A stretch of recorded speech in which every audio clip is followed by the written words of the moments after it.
JJ the CPA here. Hope you're doing well. I see that CSR is already on with us. Thank you for being on. Appreciate it. So here, I want to jump right into this, and then we'll pause to say hello and have Amanda say hello as well. But tonight, we're doing a special California shutdown, which means we're going to be including in this video tonight those that are in California that are a part of this channel, and we're going to be talking to them directly. We're going to get them on the phone, talk about what's going on where they are, answer some questions that they may have. But the purpose also of the video is to give you really what you could call common sense type recommendations when you're facing a crisis. Now, for many of us, this could be the first time because maybe you survived the first round of closures or not as long. The second round of closures definitely puts a new perspective on everything, especially in the same year.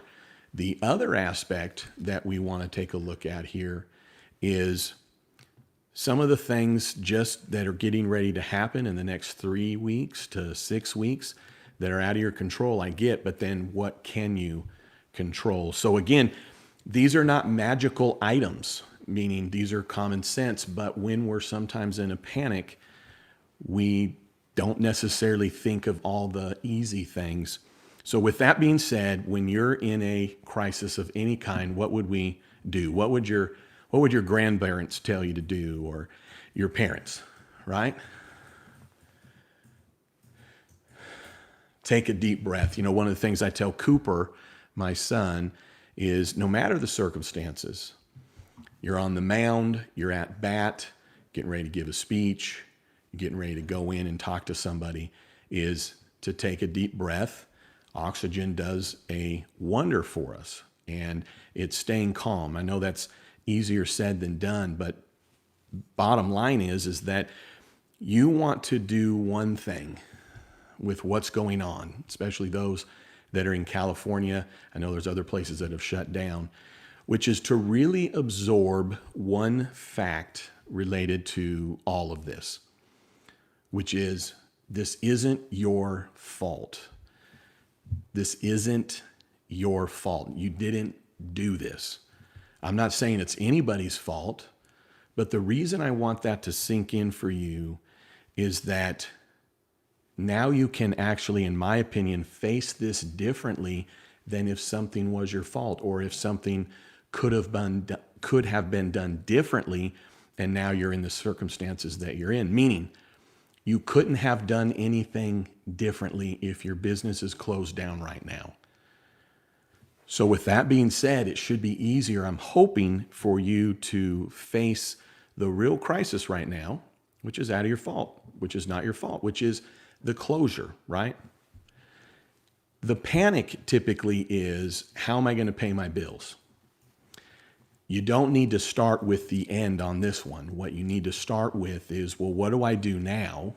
How do I protect myself now that I'm ready to face the reality that this crisis is out of my hands? And the reason that you want to first assess and hold and wait and see is to then determine how you're going to pay your bills. Don't get me wrong, right? You can't take anything that I'm telling you as we're doing it all at once. There are steps to what needs to happen when you're in a set of circumstances where there is a shutdown, if you will, for example, or really any crisis that's going on. If you just go right to, well, how am I going to pay my bills? You've skipped a lot of steps that are then required to know actually how you're going to pay your bills. And if you start with that and you miss these steps, most likely you might make decisions now that you could regret later. And so here's the whole point. By going through some steps of assessing where you're at, you'll be able to make better decisions right now because you will have gone through a couple of predictions of where you could end up being. With that being said, at my website, jjthecpahelp.com/survival guide, which I have a link to in the body of this video, it is something that I've had up since mid-March. It's something that I wrote for my clients but it basically walks you through a type of consulting read of here's where you're at, what do you need to do, how do you walk through, but it leads to a worksheet that I can't stress enough, which is how do you assess where you're going to be financially in 3 weeks, in 6 weeks. That's not very far off, but if you know where you're going to stand financially in 3 to 6 weeks, you'll make better decisions right now, for sure. Now, it can't just be, well, my business is closed, so I'm out of business in 3 weeks or in 6 weeks. Technically, you wouldn't know that without actually doing an analysis. And that's really simple. How much money do I have now? How much can I guarantee is going to come back or come in the next 3 to 6 weeks, guaranteed? And then how much do I have in major bills going out the door, right? So for a business, major bills would be payroll, rent, and loan payments. For an individual, what are your major payments? Probably rent, maybe a car payment. Know this, when you just say, well, here's my cash today, here's what I know is going to come in, know's going to come in. Not, well, know what is going to come in minus what you have as these big expenses. If in 3 weeks you're out of money, then you're going to make different decisions right now. Now, you may not be able to make some of these larger payments, but now you know right now. You might be out of money in 6 weeks, but now you know right now. Or maybe you carry it further and you're going to feel more comfortable now, but you're going to have a reality. So you want to assess, hold, wait, and see. What are we waiting on right now? What do we want to see right now? What is going to be the next stimulus? Today is December 7th. Hopefully we'll know if there's going to be some stimulus coming out soon. I know that CSR is with us, and we've got a side bet, if you will, and CSR is rooting that he loses because then we all win. And how we all win is that we get our stimulus checks. So in the next stimulus package, hopefully there's going to be another round of PPP and the stimulus checks and unemployment. I will tell you right now, the stimulus checks in the bill that seems to be getting the most attention, they're not included, unfortunately. What's included in the most popular bill right now that everybody's kind of rallying around without much more detail is PPP and unemployment, but not stimulus checks. But there's nothing to panic about that. There's nothing to worry about in the sense of, well, there's nothing you can do about it anyways, number one. Number two, we don't know what the final bill is going to be. So let me tell you 6 other things. Cash is king. Hold on to what you got right now. That means retirement.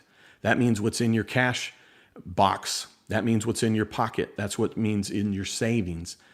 Hold, wait, and see, okay? Hold on to your cash. Cash is king.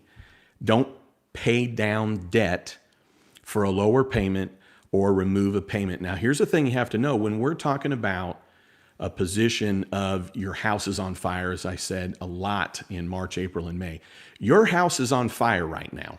This is not the time to then go, well, you know what? I got a bunch of money here. It'd sure be better to not have this $350 payment because that's less I have to come up with every month. So I'm going to take this $2,500 and I'm going to pay off that note so that I don't have a $350 payment. If we're not in a pandemic, it's a different kind of decision. Okay, so if you have $150,000 in the bank and you're trying to figure out if you should pay something off for $3,000, maybe that's a different decision for you. But this is directed at those that have some major uncertainties. And my point is this: that money that you could hold on to would be better served to hold on to versus paying off a small note that does away with that cash that you're not going to be able to get back to most likely. Instead of going, well, I'm going to use these several $1,000s to get rid of this $350 payment. That several $1,000s can make that payment for months to come and other things that you might need to pay as well. So you just want to be smart about it. I'm talking about the next 4 to 6 to 8 weeks. I'm not talking about forever. I'm not talking about your retirement plan, and I'm not telling you to keep debt on your books. I'm telling you right now. Next, know this. There are 28.7 million companies out there. 88% of the companies in America have fewer than 20 employees. 40% of businesses out there have under $40,000 in revenue. I want you to digest that for a minute. You're not alone, right? Sounds corny, might even sound cheesy. But when you hear that, know this, you're not alone. 88% of the businesses out there are probably your size. I fit into that, fewer than 20 employees. Okay, I'm part of the 28.7 million companies. So when you're now kind of realizing you're not alone, feel free to hand out or communicate, I should say, not hand out. Reach out and communicate to those that you're doing business with. They're going through the same things you are. So communicate with your customers and your vendors. You don't have to necessarily tell them the sky's falling. They already know, if you will. But there's support in numbers. Next, call your bank and landlord to inquire of your options. Communicate in advance. I'm going to go through 3 things and then I'm going to pause and say hello to everybody that's jumped on. But I wanted to make sure that for those that aren't really interested in the live, they're not interested in hearing the stories from those that we're going to get on the phone from California. And I don't mean because you're callous, you either just don't have time, you don't know what this channel's about, and you're just wanting good information. Let me get through this, but I will tell you this. I've got another 12 items that I want to share with you as well that are just common sense items. So with that being said, know your cash position in 3 weeks, money now plus guaranteed money minus the big bills. Where are you in 3 weeks? Where are you in 6 weeks? When you know that now, you haven't done it yet, right? You actually haven't brought in that money. You haven't spent that money. You're doing a quick projection. It can't take more than 5 minutes. You don't need an accountant. You look at what your bank balance is, right? And then while you're looking online or at your bank statement or in your QuickBooks, if you're keeping those up to the minute updated, you look and go, well, what are the major things? It should pop out to you by just looking at the last 30 days. Oh, there's my rent. There's my loan payment. Here's my car payment. Here's what I have to pay employees, right? I mean, it can't take you more than 1 minute to scroll through 30 days of activity and go, yep, there's my big ones. You don't need to worry about the $10 and the $15 item right now. You're trying to do a major assessment of where your cash position is. It just can't take that long. You'd feel better if you just got real with yourself on what it is. And then guess what? You're going to make better decisions, because if you're like, holy smokes, I'm out of money in 3 weeks. Guess what kind of decisions you're going to make now? Better ones. And then it's not your fault. Okay? It's not your fault that we're closing down, but here's your next step. Get off the train tracks. It doesn't matter what light's ahead of you, whether it's the light at the end of the tunnel or a train coming to you, okay? The pandemic is the train. The pandemic is you're on the train tracks. So now what's your job, okay? Your job's to get off the train tracks. That's where it then starts to become, and I'm going to say it lightly, your fault if you stay on the train tracks, okay? You're on the train tracks. You're in a panic. You hear a train coming. I've actually been in these circumstances, okay? My parents were going over a set of train tracks up in Seattle. The arm went down behind us. The car in front of us had stalled, and there's literally a train coming, right? You're in a panic. You don't know what to do, right? So luckily, my dad clearly got us out of that by hopping over to the right and got us out of there. But here's the deal. If we would have stayed panicked, if my dad would have not acted, right? We knew we were on the train tracks. We know that there's danger going on, and technically none of it was our fault. None of it was my dad's fault. What might have been the error is then to not get off the tracks. So be brave enough to just step off the tracks. Realize that there is something going on that's not your fault. Amanda, who do we have on? I'm going to scroll through here, but I'm going to point the microphone a little bit your way now that we have one that floats around. Can you tell us who we've got on board? Yep, we have CSR, and we have Rob from Imagine That Toys. We have Michael. Gene McIntyre is on. We have Valerie Clark. Valerie, what's up, Tony? Tony Yu. We have Cindy Bell with Pedal Spin Studio. And we have Sharice and Coach's Pit Barbecue. Jason Ferris, R. Kips, Ricky Caps, Jason, and we have Jeff, and I'm sorry, Oh, no, Kelly Thomas and Karen, the CPA with a C, and Awakings and New Beginnings. Oh, and Z Robert 66. Got everybody? I think I got everybody. All right. Well, I knew she could go through those quicker. And Glenda is on with us. Hope Leah's doing good. Everybody, it's wonderful to see you. I'm hoping that with today, going through some of these things, talking with some people in California, it might just be helpful in some way. So all of you that are on right now, thank you so much. I know normally we'll spend a little more time up front and welcoming everybody and saying hi. I really want to make sure we got into this. We are going to get Coach of Coach's Pit Barbecue on the phone with us here in just a minute. And just realized I don't know where that phone is, so we probably need to find it. And so we're going to get Coach on. Now, he's going to come on now. And we're also going to pull him back on at the end, which we're thinking this will maybe be an hour and a half. I know Gene will be like, well, maybe, right? Many of you, Glenda and Tony and CSR especially, a lot of you. So thanks for being on. Then we're going to talk with Cindy with Pedal Spin Studio, and then we'll also be talking with Flying Colors as well. And then we're going to talk with Coach again. And the purpose of talking to them is just what is going on. And one of the things that I talked about is knowing you're not alone.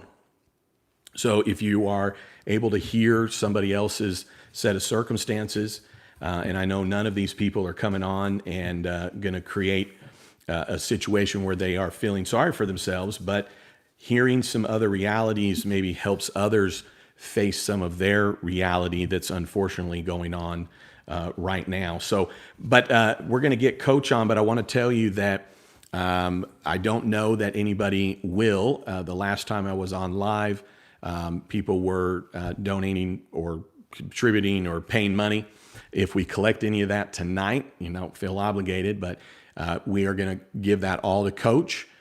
So anything that we're collecting tonight or on this video, we want to give that to Coach. The better way that you can actually support a small business, support Coach who's out of California and is closed down for the third time, is to go to coachespitbarbecue.com. You mind pulling them up and dialing them in? Coachespitbarbecue.com, where he sells his dry rub. And he's lowered the prices. He's got 3 different flavors, and then we're going to get Coach on. But we've got beef and pork, and we've got chicken here. So he's got 3 different kinds. He's also got some cool merchandise with hats and T-shirts. It's a great way to support a combat veteran whose business is shut down in California. And so if Coach is ready, hopefully, we're going to get him on the horn. And again, with Coach, we just want to hear a little bit of, let's see, got it on airplane mode. So let's see, here we go. All right, we're getting Coach's on from Coach's Pit Barbecue. And then after that, I'm going to go through 12 additional items. All right, so hopefully he wasn't trying to call us. Probably was. Coach. Hello. Coach, how are you? I got you live, as you probably know, on our YouTube show. How are you, sir? How are things going? What's going on, JJ? Glad to be here with you. Glad to be here with you, sir. Well, you guys, I'm happy to be here with you, and I'm happy to be part of the show. Wow, I'm really honored. Well, you bet, man. Well, we're honored, with Coach. His service is everything to our country. He doesn't advertise it in any way, but he gave his part of his body to our country. And so tonight we want to dedicate our show to him especially. We're going to talk with Cindy and with Flying Colors. Tony Yu just gave $20 that we'll pass along to Coach. Thank you, Tony. Great supporter of our channel. Really appreciate that. So, Coach, we are going to pull you back on at the end, but give us a quick rundown of like what's going on right now. You're closed, correct? Yes, we are technically closed. We can't open, Right now, we are in talks with. I have a good relationship with the mayor of Covina, Okay. and me and the mayor, we are battling with the city council and our supervisor here in our county for them to at least let us open and let me open for us to do outside dining. But that's where we're at right now. We're just battling away with them. Me and the mayor, we're going blows to blows with the city council, and it's just not fair what's going on to the restaurants here in LA County. Yeah, no doubt. It's just not just for me, but to everybody else here in LA County.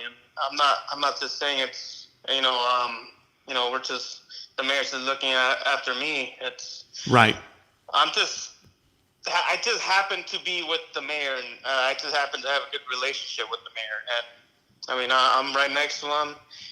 We've been going to the Zooms together, and he's been showing me the ropes of what it takes, to actually be the mayor and what it takes to talk to the city council. Okay, love it. And it's, we're representing a lot of more restaurant owners and small business people.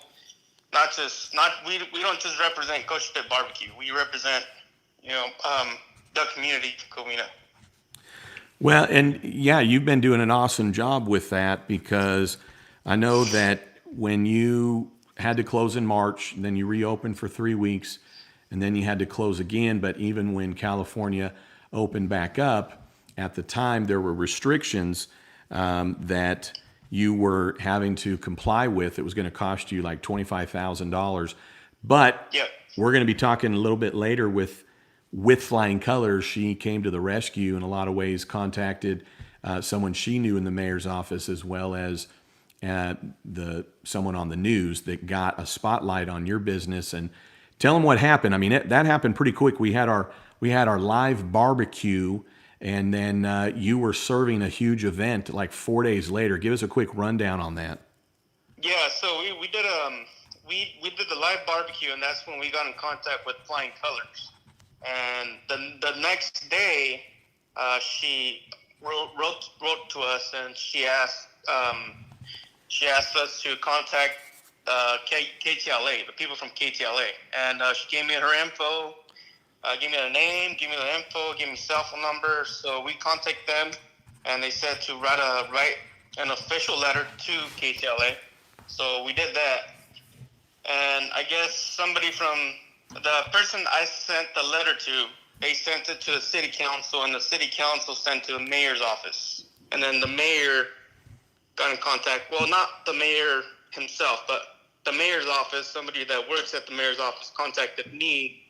And the rest is history. I mean, we were able to open. The mayor, I was able to talk to the mayor. He told me I could pull my permits, no problem, and he gave me a venue to go to, and we were rocking and rolling. It was awesome. Yeah, that was huge. So when you it was very huge. When you got word that you were gonna close, that was was that the final date? Was the day before Thanksgiving? Yes. Okay. Yeah. Okay. Yeah, and then the mayor bought us about 3 days extra. And, okay. That's when the city council came down with the hammer and said no. Okay. Yeah. Man, well, I can't relate in the sense of being in your shoes. My profession, luckily, is one that's, for lack of a better word, considered essential. I know that California has a number of set of circumstances where they have maybe a less tolerance for, the numbers. And I mean that in a way that they're taking the most precautions. And some of the states like my own, not saying that they're doing a good job or a bad job or not taking it seriously, but they're not necessarily as sensitive about the numbers. And so we don't have here, unfortunately, I hate to say it this way, because it's different from where you're at, but we're not having those closures. We are having some limitations and whatnot. Well, Coach, tell everybody real quick, and then I'm going to pull you back on, and then we're going to jump on with Cindy here. with Okay. Pedal Spin Studio. But hey, tell us real quick about your online sales. I know it's at Coach's Pit Barbecue. There's a link in the body of this video where people can go. But how have the sales been, kind of in the last 3 days? Sales been kind of flat within the last 3 days. I think we had 4 sales the 3 days, so they've been a little stagnant. Just I haven't. It's probably my fault because I haven't been pushing as hard as I could. I've been trying to figure out a way to stay open with. I've been talking to the mayor and been talking to the city council members. Yeah. And just trying to figure something out. Trying to figure something out where we could make some money. Yeah. And just keep the operations opening. And our job is to spread barbecue love. And yeah. We're going to be doing it. We just got to find a way. Yeah. Yeah. So, but online sales have been flat. Okay. And so I think that's where we're going to shift our focus to these next couple of days. We should have been focusing on that since the last time you talked to me. Well, yeah. Well, and you do a good job on your social media, Coach's Pit Barbecue on Instagram, and one of the things, and we'll get into this when we come back, but one of the things is, even if you don't barbecue, there's so many different ways that you can use barbecue rub, especially Coach's Pit Barbecue on, popcorn. What are the few other things that people can sprinkle the barbecue rub on? You could sprinkle on popcorn. I use it on my wife's hot chocolate. I use it on my wife's hot chocolate. She makes great hot chocolate, and I just put some barbecue rub just to sprinkle some barbecue love on it, and it tasted great. It gives you, I love it. Some hair on your chest. Yeah. I love it. Well, and what the chicken, beef, and the pork? What are they going for? What's the price now for the rub online? $19.97 online. So $19.97. There's going to probably be at least 2, maybe 3 people that you don't know what to get them for Christmas, and this would be a great thing to give somebody to say, hey, listen, couple of things. We're helping out a business in California. You got a one-of-a-kind barbecue rub that you can't get anywhere else, and you don't have to tell them this part, but you got it for $20. So that's a great stocking stuffer or gift. Coach, thanks for jumping on with us. I'll follow up with you. I'll text you a little bit in advance, but we'll probably be, maybe in the next 45 minutes, because we're going to talk with Cindy of Pedal Spin Studios and then with Flying Colors. So hang on tight, and we'll talk with you soon. Sounds good, JJ. Thank you. All right. Talk to you then. Yes, sir. And since we're live, I don't have a way to mute. If you'll text Cindy to let her know we're a few minutes away, and then if you don't mind, sometime the next 10 minutes texting with Flying Colors from your phone to tell her we're close to it. So there you have it. We've got Coach's Pit Barbecue out there. Here's 12 things I want to run through with you on some additional items to think about. One of these is out of the new CARES Act that you may not be aware of. I don't recommend you actually do what you are able to do, but nonetheless, I'm going to cover that as well. So here's 12 things. Don't pull money from retirement, at least not in a pandemic, at least not when all of a sudden you unfortunately maybe just had to close the doors, maybe not permanently, but it's a panic to go, all right, well, I better hurry and just pull money out of retirement. You're going to what? You're going to assess, wait, hold, and see. You don't need to pull money out of retirement. If you got bills coming due January 1st, guess what today is? It's December 7th. You're going to hold and wait and see after you assess. So don't pull money out of retirement. You're pulling money out of your bank account. Scratch that. You're pulling money out of your investments. So you've done 3 things. You've immediately affected your retirement by pulling money out that no longer can earn anything because you've pulled it out of the market. The second thing that you've done is you've pulled money from what you should never, ever, ever pull from until you retire. You just potentially lengthen the amount of time until retirement. And then third, you are paying tax, and you're going to basically give away 40% of it. So I will tell you this, if you do have to pull money, okay, the second thing is if you're having to pull money out of the market or you're having to pull money out of retirement, which you should just not do, you should try every other avenue. I don't know if you know this, but many retirement benefits, depending on the state, are free and clear potentially from certain kinds of either bankruptcy. They're typically free and clear from other kind of lawsuits. So you also should know that this is one of your most protected assets. And so you draining that is getting rid of a protective asset. But the second thing is if you are going to pull money out of the market, whether it's in a retirement account or it's just in an account, right? You're either managing it or you have it or not. If you are going to pull money out, then what you need to do is think through what investments you should be pulling out, okay?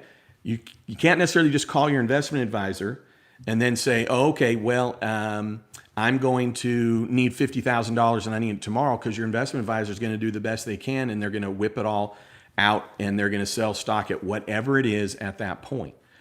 So if you feel like you're going to need money January 1st, then start looking at your stock. Just look at it, okay? I would rather you not pull money out of the market, but look at it, make decisions. If you have a number of investments, then if you have to get rid of one now, which one should you get rid of first, or which one should you pull from first? So real quick, just want to say thanks so much. We've got CSR and Rob, $20, Z Robert, $99. Thank you so much. And coaches gave $50, but this is all going to coaches. Coach, all going to you. Maybe you didn't know that. Maybe you didn't know that, brother. But all going to you. CSR, thank you for leading the charge on that. And Tony, you, who gave the first amount. We really, really appreciate that. So when we're looking at pulling money out of the market, it's looking ahead. Maybe you are going to make this decision. Now, if you are, the third one, if you're going to pull money from retirement, but you should not do this. You should not do it, okay? But I understand if you feel like you're in a corner, but you better make sure you're in a real corner, okay? It can't just be a perceived corner. And a corner is not one that you didn't take a look around, okay? Because you think you're in a corner, but if you just turned around, you would realize, oh, there's a door there, or here's another option, or I can do something different. Just because you are worried about how am I going to pay my bills is not a reason to pull money out of retirement. A reason is, okay, I have no money. I'm 90 days behind on everything. I need food. I'm going to get kicked out. Not, I want to stay current with my bills. Not, well, I didn't want to tell anybody. It is not, well, I want to keep making payroll. Okay. You don't pull out your retirement to make payroll. You don't. Okay. You don't pull from retirement until you are destitute. You pull from retirement to avoid having to move into your car, which I did when I was with my mom when I was under 5. I've lived in a tent. I've lived in a shed. I lived in a brotherhood. I lived in a cedar shack with no heat, no air, no running water. So I'm being serious about this because while I don't totally remember it the same way that an adult would, I do remember those circumstances. So when you're getting ready to do that, then you might have permission to pull from retirement. But even before that, who can you borrow money from? And I don't mean because you have $50,000 and you don't want to use up that. So, okay, did you hear me? I don't want you to pull money from retirement, but if you're in a destitute situation, thank you, Karen. Karen gave $50 to Coach. Thank you so much for that. Here's what's out of the CARES Act, the third thing. You can pull out up to $100,000. Do not get excited about that. Okay? You shouldn't be doing that. I don't know who or why anybody ever would need to pull out $100,000 from retirement. That's pure panic mode, and you're clearly not taking a look at all the factors I just told you. You should never have to pull out $100,000. There's just no way. Okay? What's your monthly bills? That might be the max that you need to pull out after you're behind on everything. Okay? Pulling and ruining your retirement is worse than affecting your credit. Why? Because retirement's 10 years, 15 years, 20 years down the road, and it's supposed to last you 10 or 15 years. Getting rid of retirement, sinking retirement could affect you for 30 years, even if you're worried about your credit, okay? Well, at worst, that's a 7-year effect. So if your house is on fire, you don't go pull $100,000, Okay. You pull out, well, what is it that I actually need? But know this, you can pull up to 100,000. That's per individual. So when you pull it, if you are having issues related to the pandemic, and this is only effective through the end of this year, 2020, there's no 10% penalty, but don't get excited about that either, because you're going to pay tax on that at whatever your highest tax bracket is or your effective margin. I was talking with somebody earlier today, and they were considering these circumstances. I found other options for them. And when we looked at that, what they didn't realize is that when you take into account state taxes, which in California, they're huge. So you might be talking about 8 or 9%. And then you take into account, if you pull out 100 grand and your spouse pulls out 100 grand and you're at 200,000, you're sitting in about the 24% tax rate. Maybe if you have other income, you're sitting at a higher rate. Let's just call it a blended, maybe 32% tax rate, federal level. You throw on a state tax rate of maybe 8%, 40%. So here's what you did. You pulled money out of retirement that no longer can earn, okay? And 40% of it's going to go to the government. So even though you don't have the penalty, that's not any reason to then go, oh, I guess I'll go ahead and pull this money out. If you do have to pull it out, you don't have to pull out or do any withholdings. Now, here's the part that's scary. And even though I'm telling you these options, this is the scary part that I don't want you to take advantage of just because you think things are going to work out later. I'm sure they will, but we don't know how they're going to work out. But out of the CARES Act, you're able to, when you pull money out before the end of the year, which I don't recommend you do, but when you pull money out, you have 3 years to pay it back. You have 3 years, another option, to recognize it as income. Please don't do this. Don't pull money from your retirement. But if you have to, let's just go with a nice, simple example. You pull out $10,000. First of all, you can pay it back within 180 days, and it's ollie oxen free. It better be because you're destitute. But nonetheless, how do you know you can pay it back in 180 days? I don't know. But when you pull the money out, you can also go, well, I'm going to recognize a third of it this year. So if you pulled out 10 grand, you could recognize 3,333 of it in 2020, 3,000 of it in change in 2021, and 3,000 of it in change in 2022. So you're paying tax. The good thing is you're spreading that rate over. I did go through an example of 40%. However, I don't know how much lower that really brings you. The other aspect is you can pay it back over the 3 years. So that's something that you should try and do if you have to pull money from retirement. You have 1 year from when you pull the money out to pay back a third. You have 2 years from when you pull your money back to pay the additional third, 3 years from the date that you pulled back to pay the last third. If you don't hit it, you owe tax on it all the way back to the initial year. Please don't just do this. Don't log on, go to your E-Trade account. If you do things by yourself, please don't. Okay, please don't. You should not be pulling money from retirement. You want to look at what other governmental programs are there. Okay, I had to have a hard discussion with a parent, client of mine, and I'm looking to be buffering to my. Do I look like I'm live on yours? Okay. I had a discussion with a parent, and they have an adult child that has kids. Okay. That adult child who has the kiddos qualifies for certain types of federal and state programs, or I should say maybe more just state programs. And I had to tell the client, you're going to risk your retirement to help your kiddo here, your adult kiddo with kiddos on their own, when there's other help out there. That's what this is for.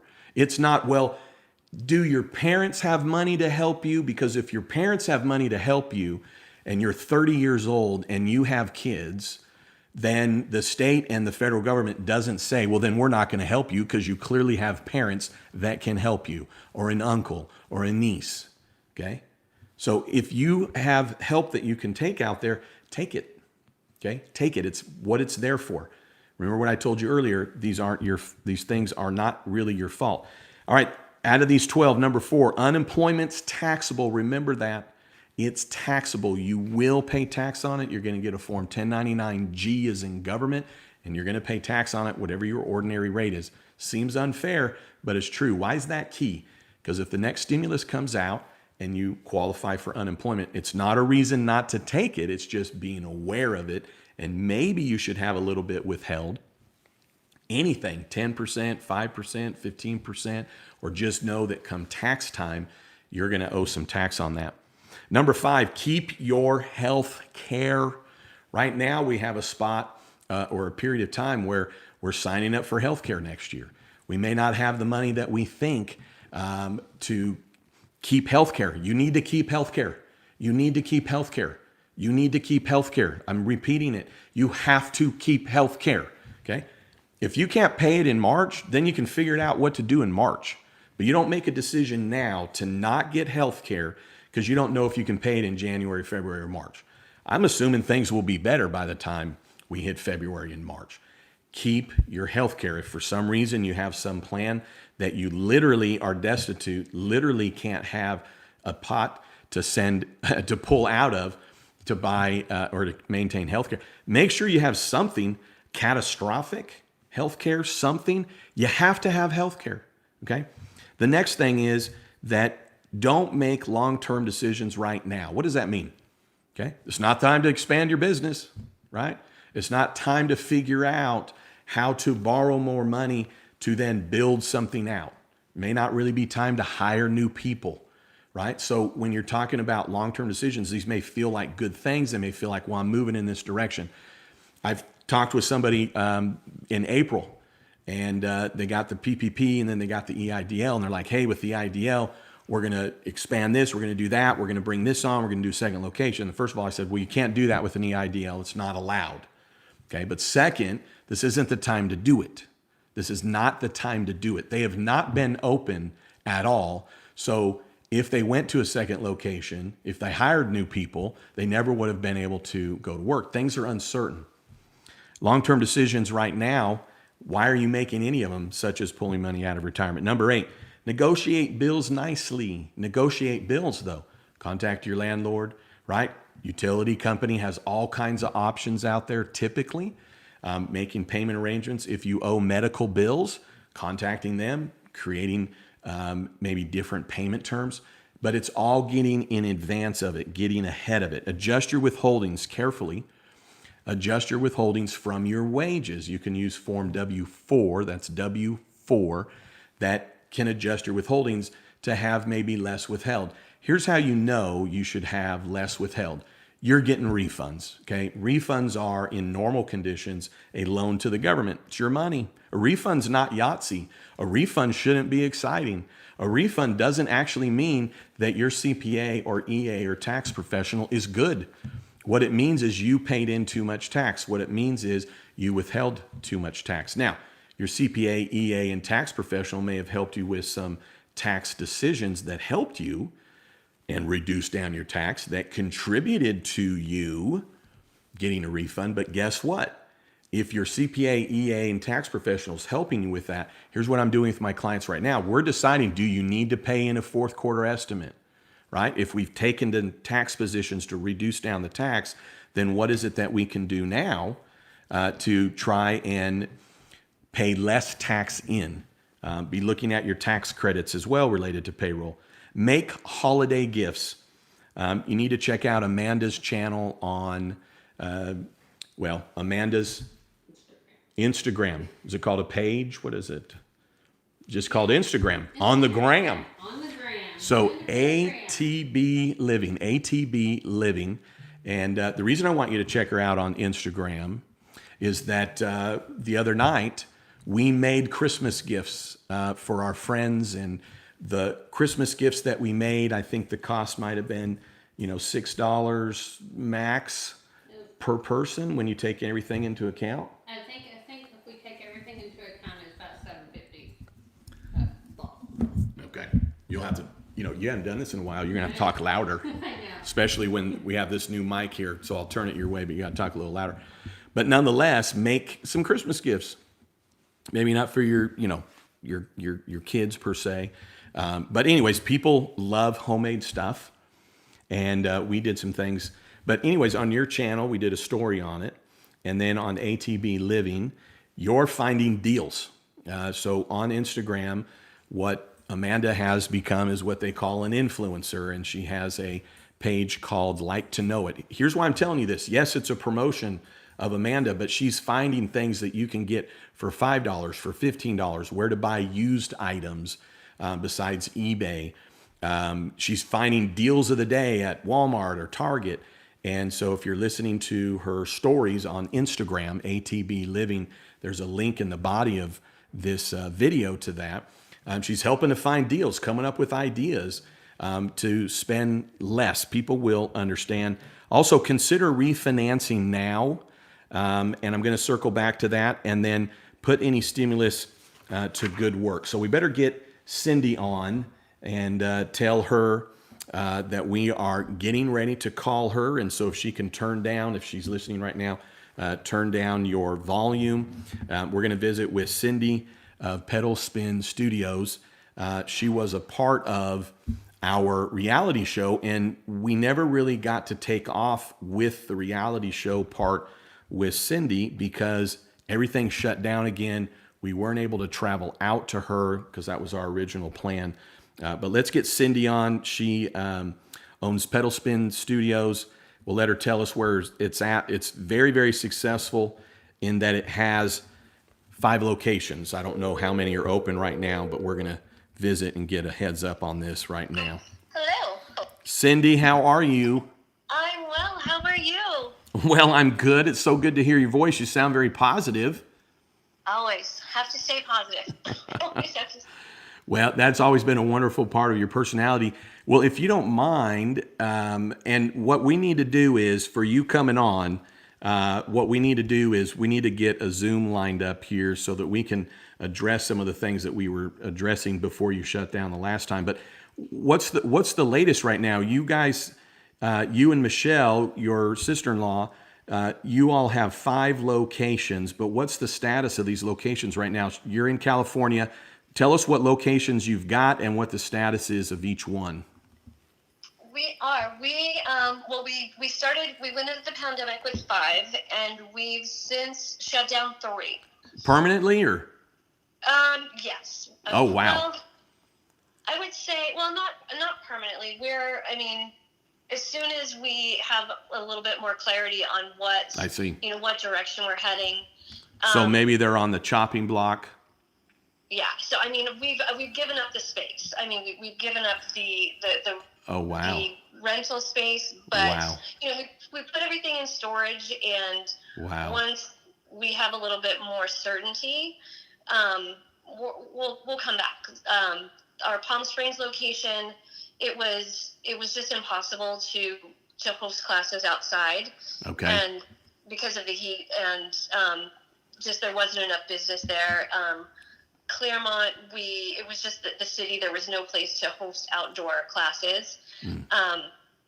La Cañada, it was just, the space was too big to maintain, and our landlords were not being, they were not, I guess, playing ball with us. They Okay. basically, we understand that this is a pandemic, and that, but once the pandemic is over, rent is all due. We were paying half rent. Okay. Well, you were paying something. That was Yeah. good of you. Yeah. Yeah, we were paying rent at all the locations. So, but it was just, we weren't making any money within the 4 walls. So we decided to just put everything in storage for, just until we know when we're able to come back inside. We'll probably find another location for La Cañada. We'll probably move back to Montrose, where we started. Okay. But the 2 locations that we do have open, we're hosting outdoor classes. Okay. So we did get the EIDL back in April. Right. So what we did with that is we actually used a lot of that to just sort of fund our outdoor space. So Right. we didn't use it for expansion. We just used it to Right. purchase. Right. Well, it was new ongoing expenses. Yeah. Yeah, and outdoor equipment. So our Rancho location is it's doing really, really well. It's full. It's the only it's basically the only outdoor gym in the area. Okay. And then our South Pasadena location, it's a little bit slower because the roadblock with doing outdoor classes, of course, the weather and noise. We're loud. Yeah. So, Yeah. So in our South Pass location, we're limited, very, very limited on classes. Yeah. Wow. Wow. Well, and I'm so sorry to hear that. And it's really disappointing. When Cindy and I met, it was probably about a month into kind of our shutdown. And it was at the time that I think most of us felt we'd probably be opening back up maybe in June. And at the end of the day, they had a very thriving business, not even an understatement, very well established. To have 5 locations, you have to know what you're doing, especially when they're spread out. And you had some famous people. If you're able to share, you had a couple of famous people that were in your classes, in fact. Are you able to share who those were? One of my regulars was Angela Bassett. She used to come to my class all the time. Billie Eilish used to come to my class before she got super, super famous. Margaret Cho was a regular. Wow. We had a lot of, and what was really cool about our place is they could come in and they wouldn't be bothered. They were just another person in class. They would come in, they would take their class, they would, chit chat with the other people in class, and then they would go about their day. They were never mobbed. It was never like a paparazzi. Yeah. So Well, that just shows too. I mean, that's fun and exciting. It's awesome. It shows that you all, are top notch. But I mean, these are well established, great reputation locations. And I know that one of the things that really drew me, we had about 30 people that signed up or applied for this reality show that we had. And one of the things that really struck me about you was that you had these 5 locations and all that would go into that. And so very well established business. So I know some people, so this is where I want there to be some reality. So don't tell us in dollars, because that's just private information. But when people hear, oh, okay, so you're still open and you're able to have classes outdoors, people maybe have a false sense of what's going on inside that business. And why that's important is not so much is it important that somebody has a real picture of your business, but I think the reality is that if businesses are partially open, it doesn't at all mean that, oh, okay, well, now they've got enough to pay bills. So as a percentage, rough, and I know you really know your numbers well and the way you would break out location by location, but let's just go with, maybe, I don't know if you want to go with the number of memberships that you had, or the number of students, or the number of classes, maybe all 3. But before the pandemic, right? So you're rocking and rolling, good times, so to speak. How down are you? Don't even mention revenue yet, and I don't mean dollars, but what percentage of your memberships are down or classes are down? We're down about 80%. Down 80%. Yeah. Okay. Wow. Yeah, just because it's, even though we're outside, there's still limitations on the number of people we can have in class, and we have the everything has to be 6 feet apart, so we still have the social distancing, and our space is very limited. I mean, we're literally in a parking lot where we are. Wow. So it's just the space that we, it's where normally our clients would park their cars. Yeah. Wow. Is where we set up. So we are down about 80%, where we used to have, full classes of 30 people. We have about 12, and where we used to have, 6-7 classes a day, we have 2. Yeah. So wow. it's down. I mean, we're staying open to just keep our community together. I mean, Okay. it's definitely by no means turning profit at all. Right. I mean, we've negotiated. A lot of our equipment is on lease, so we've negotiated our leases down, to a manageable level. We're still paying rent, just because we didn't want to look at that huge debt when we come out of COVID. Yeah. Yeah. Well, and, a couple of things. One, to be down 80%, you're right, because there's a lot of expenses that just because your locations are less or your gross is less, you still have those fixed expenses. I talk a lot about it in my videos. Variable expenses go down. A variable expense, for Pedal Spin Studio would be the instructors. And a fixed expense, of course, would be, the rent. And I remember you, it was either a call in or a comment or an email when I was on one of my lives, and you had said, hey, what do you recommend for those that are facing some future shutdown or maybe currently shut down? Should they continue to pay rent or should they pay rent in advance? And I had said, well, probably got to pay rent.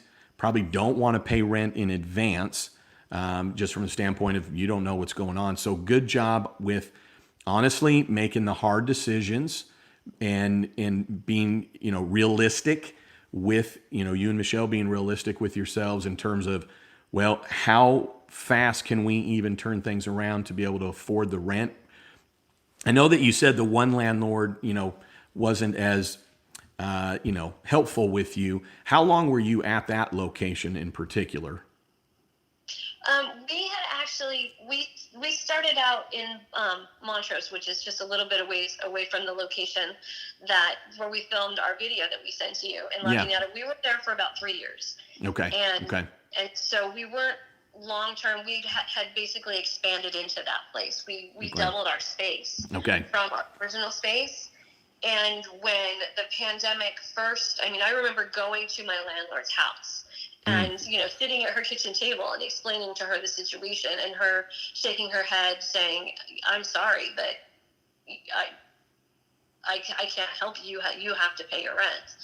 And so we did, and we continued to pay it up until I actually just finished cleaning out that space last weekend. Oh, wow. Wow. So bless your heart. But everything's in storage. So, and we're optimistic. We have a lot of support within our community. A lot of people are saying, as soon as you come back, we're going to be back right there with you. So it's just, we called it kind of a pause, sort of that sort of thing. We've just pared down our operations and we're trying to keep people engaged. We created an app where people can log on and do workouts virtually. Okay. We've rented out a good amount of our bikes so people can work at home. Okay. So we're just kind of pivoting. Any revenue stream that we can tap into that will sort of keep the money flowing and keep the business alive. Yeah. Well, I love it. And, a lot of the things that you're doing is you made decisions, you faced the realities that it's out of your control, you negotiated where you can, you then face realities of, well, I guess we need to exit this space. You weren't necessarily going with an approach of, well, I always pay my bills, or, well, we're never gonna quit, never surrender kind of thing, which that's normally our approach as entrepreneurs, which is I want to pay my bills. And I'm not gonna go down without a fight, or no, we're not gonna give up. But in these circumstances, when you're just hogtied, it's not you that's decided on can you pay bills or not. The circumstances have decided that. Now it's a reality, and is as much as your landlord it indicated nope, you got to pay. The thing is the landlords it all rolls downstream. They got a payment to the bank, and the bank's telling them, no, you got to make this loan payment. And so, my concern is that, if the next stimulus doesn't include more to help with the landlords, if you will, or specifically with rent, then we're really looking at a kind of a real estate crisis. And all I'm saying on this, Cindy, is, good job with just, to go down from 5 down to 2 to be mostly outside. You've put your effort into a community, into the app, which I think is all positive energy, if you will. And from the perspective of some of the overhead expenses, it sounds like you've already been doing this. A lot of people can take note, and I'll mention a couple of things to you, Cindy, but take note of what Cindy had done is, they had in their business equipment, so bikes, if you will, and a lot of other things that you could do there. But a lot of times it's smart to lease equipment because then it can get replaced or fixed or you get the latest and the greatest, and you're just then turning that cost over to your customer. But, you might be staring down a contract of, well, here's the lease and here's how long it is. But on things like equipment, to either get with whoever's got that lease to let them know, here's the realities, give them the equipment back. Some of that stuff may feel hard, but at the end of the day, also your landlord and or the person that's leasing this equipment to you or leasing the space to you, you've now freed them up. As unhappy as they may be, as hard as it may be, you've freed them up now to go and release it, and then lease it to somebody else, which is sometimes better than they're out and not getting anything, for 3 months. Also, and you probably have already done this, Cindy, but, make sure also, and I bet you have, because I know you, but, make sure too, if you have insurance, a lot of times insurance is like, well, here's the insurance for Pedal Spin Studio, but it's for 5 locations. It's for 100 instructors. So I'm assuming, have you all kind of reviewed your liability insurance, your property insurance, and things to that effect to get with your insurance agent to make sure you aren't paying for more than what you need? We have. It was actually kind of funny because I did reach out to them and I let them know. And they said, well, please send us financial statements to substantiate the closure. And I'm like, that's funny. Yeah. Yeah, here's the lease that we canceled. Here's the pictures to show that we're not there. Yeah. Well, and we did that too.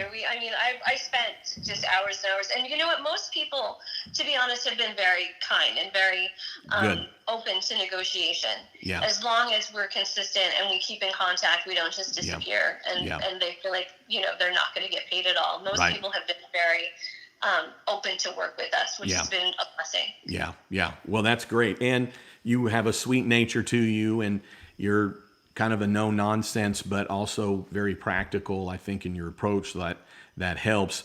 And one of the things I'm going to also talk a little bit about here after we hang up is, there's certain insurances that you want to review, like insurance and life insurance and disability insurance. You don't want to cancel.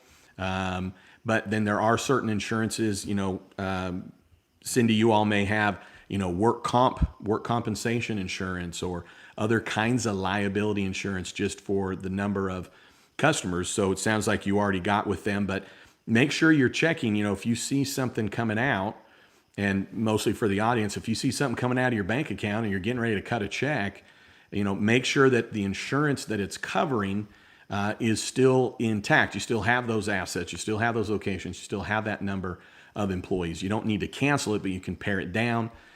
Also indicating to, probably with you all, was there a decrease, let's say, in some of your insurances going from 5 down to 2 locations? Yes, because a big portion of I guess the 2 biggest portions of our insurance are professional liability, and that's based on membership, and then property, based on locations. So it really did significantly lower it, because our membership decreased, and of course our locations and our property that people were using decreased. So it definitely has, and hopefully we'll see that change within, because I just actually spoke with them 2 weeks ago. So I'm hoping to see in our premiums coming up. Okay, good. Well done, Cindy. That's excellent work there. So as we're going into things right now, you voluntarily, scratch that. The pandemic caused you to, quote unquote, voluntarily close the 3 locations, meaning you weren't kicked out. You went through the right steps. So I don't mean that you really had any choice, but with the 2 that you have open, and it's outdoors, if you will, what percentage is then your projected membership down? Is that also 80%? It is. And going into, I'm super happy that this is, and not good for the farmers, but this has been one of the driest winters so far in California, because we're also our classes are dictated by the weather. Okay. So because we're outdoors, and if it rains, back when we had all of the fires happening here and the weather quality was really terrible, we ended up canceling classes. So Oh gosh, yes. It's really dictated by the weather, and it's been getting colder. So, and people are getting, with a lot of people working from home, our 5 o'clock early birds don't necessarily turn out anymore because they don't have to get up as early. Yeah. So, Yeah. so I mean, a lot of it has to, I mean, people still do want to come out, but there is still a huge amount of fear that a lot of our clients have, just an amount of fear with contracting the virus. Oh yeah. I mean, being in LA County, I mean, the numbers are just staggering. Yeah. Yeah. And so what are the restrictions? Maybe I should have started out our discussion on this, but what are the restrictions then specifically on your business? And maybe take 30 seconds, because I've said pedal spin studio and I've kind of alluded to, but I mean, basically, what is your classification roughly? What is the main thing that Pedal Spin Studio does? But then what are the restrictions actually in play, and how long are they going to remain, do you think? Well, we're considered outdoor gym or outdoor recreation. So it's a little fuzzy, honestly, what are class, because when the newest order went into effect at midnight yesterday, it didn't call out specifically gyms. Okay. So, restaurants had to cancel their outdoor dining, salons, boutiques, things like that had to close down. It didn't specifically call out gyms. It just said outdoor recreation was still open with restrictions. So our restrictions were, I believe it was 50% of our normal outdoor capacity, which basically how many bikes essentially we can get 6 feet apart in the space that we're allotted. So we take that and we have to cut that in half. Okay. Temperatures have to be taken before they're allowed to get on the equipment. Okay. Even though it's outdoors. And by the way, before this, you were not an outdoor company. All of it was indoor, correctly? No, indoor cycling. We were strictly indoors. Yeah, all indoor before the pandemic. Right. Okay. So taking our equipment outside is it's a thing. I mean, yeah. So you're having to move your equipment out every day, right? Yes. Okay. Yeah. And we have the sound system. We have the bikes. We have kind of a stage where the instructor, so that they're a little bit higher up so they can see the class. So and masks are required during class. Oh, wow. Okay. Even though it's outdoors, and even though there's the separation of in space and all that. Wow. Okay. And so if you were not outdoors, what would be the restrictions right now? If you had not moved your business outdoors, what's the restrictions? Completely closed. Completely closed. Gosh. There's no indoor activities at all for gyms. Okay. Wow. And is this, how long is this set for right now? This new one, they say, is it's temporarily, they say it's for 3 weeks, but we've been outside since August. We were closed in March, and then we were allowed to open in June for about a week. And then we were shut down again, and then we were allowed to come outside at the tail end of August. So we've been outside since August. Okay. Wow. So you really adapted early on, long ago. And luckily in California, the weather isn't like other parts of the country, like here, where it just get too cold. It wouldn't even be manageable to be outside. So 3 weeks. So I guess that puts us right into the Christmas. I know people may celebrate other things or not at all, but traditionally, Christmas is, December 25th. So I guess that puts you all right into Christmas. It does. Okay. It does. And I know most people are like, gosh, rain would be nice. And I'm like, no rain. Yeah. Oh my gosh. Well, Cindy, thank you for coming on with us and sharing a little bit. I think it helps people just to hear what's going on, not only to just send good energy towards you, send up some prayers, but also just then people know they're not alone. They get to hear other people's reaction and what they're doing. And you were very, very proactive, you and Michelle. So let's plan a Zoom to talk about what the next steps are. Hopefully you all do open up. Do you think that it's a reality that things will open up in 3 weeks? No, we're looking at just because one of our instructors is actually the chief of staff to AmeriGuard Study, and she's not allowed to really give me information, but she's alluded to the fact that we're probably going to stay outside at least until April. Is what it's looking like. So when you say stay outside, that means that gyms would be closed, you think, until April? Yes. Oh my So we'll gosh. close to indoor activity. Yeah. So yeah, and that's the thing is I want to make sure that those tuning in really understand that Cindy and Michelle, the owners, their sister-in-laws, but they really took the bull by the horns here as best they could. And even though they're down 80%, they're keeping their reputation alive. They're keeping the community alive. They're gaining support also from their customers, knowing that they're working as hard as they are to just try and have classes. But they went from 5 to 2 locations in a way to combat this. And normally, though, this business, you roll back a year ago today, it was all indoors. So if they had not adapted early on, and I know this is something that I talked about in some of my videos, which is you got to figure out a different way to make the revenue, or at least a backup plan. So great job with that, Cindy. I mean, you guys are doing the best that you possibly can. I'm sorry that you guys are closed down, but if you had not moved outdoors, what you're saying is Pedal Spin Studios would be closed or is closed to the indoor activity for 3 weeks. You're thinking it definitely will go into next year and possibly all the way till April. So bless your heart on that. Definitely. I mean, the outdoor classes they've really helped us, like I said, keep the community together, keep